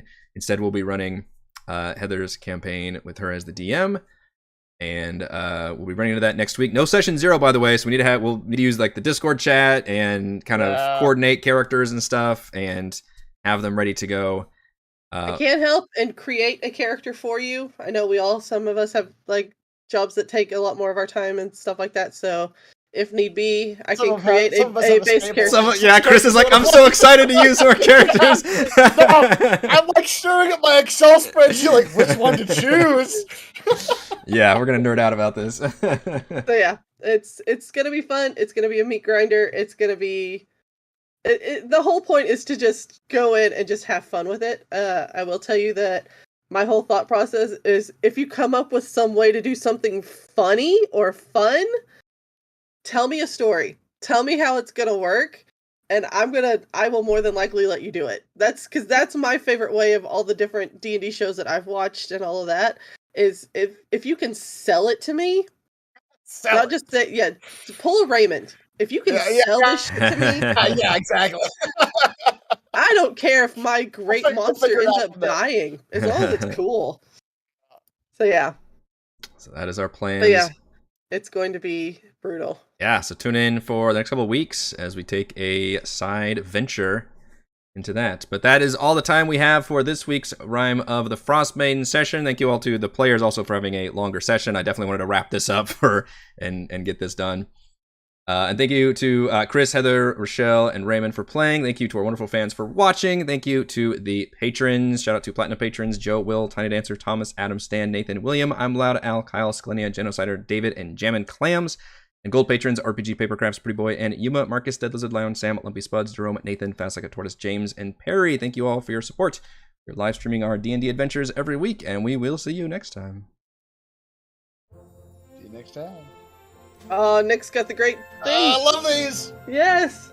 They tricked the speaker to die. Dragon fell from the sky. sky. They hacked the flash from all sides. As he charmed all the guys. Wow. Proving that the Marshals aren't small fry. That's just incredible. Wonderful. Oh my god. We have to go back through and find all of these from Nick for like they need to be preserved. Yep. Yes.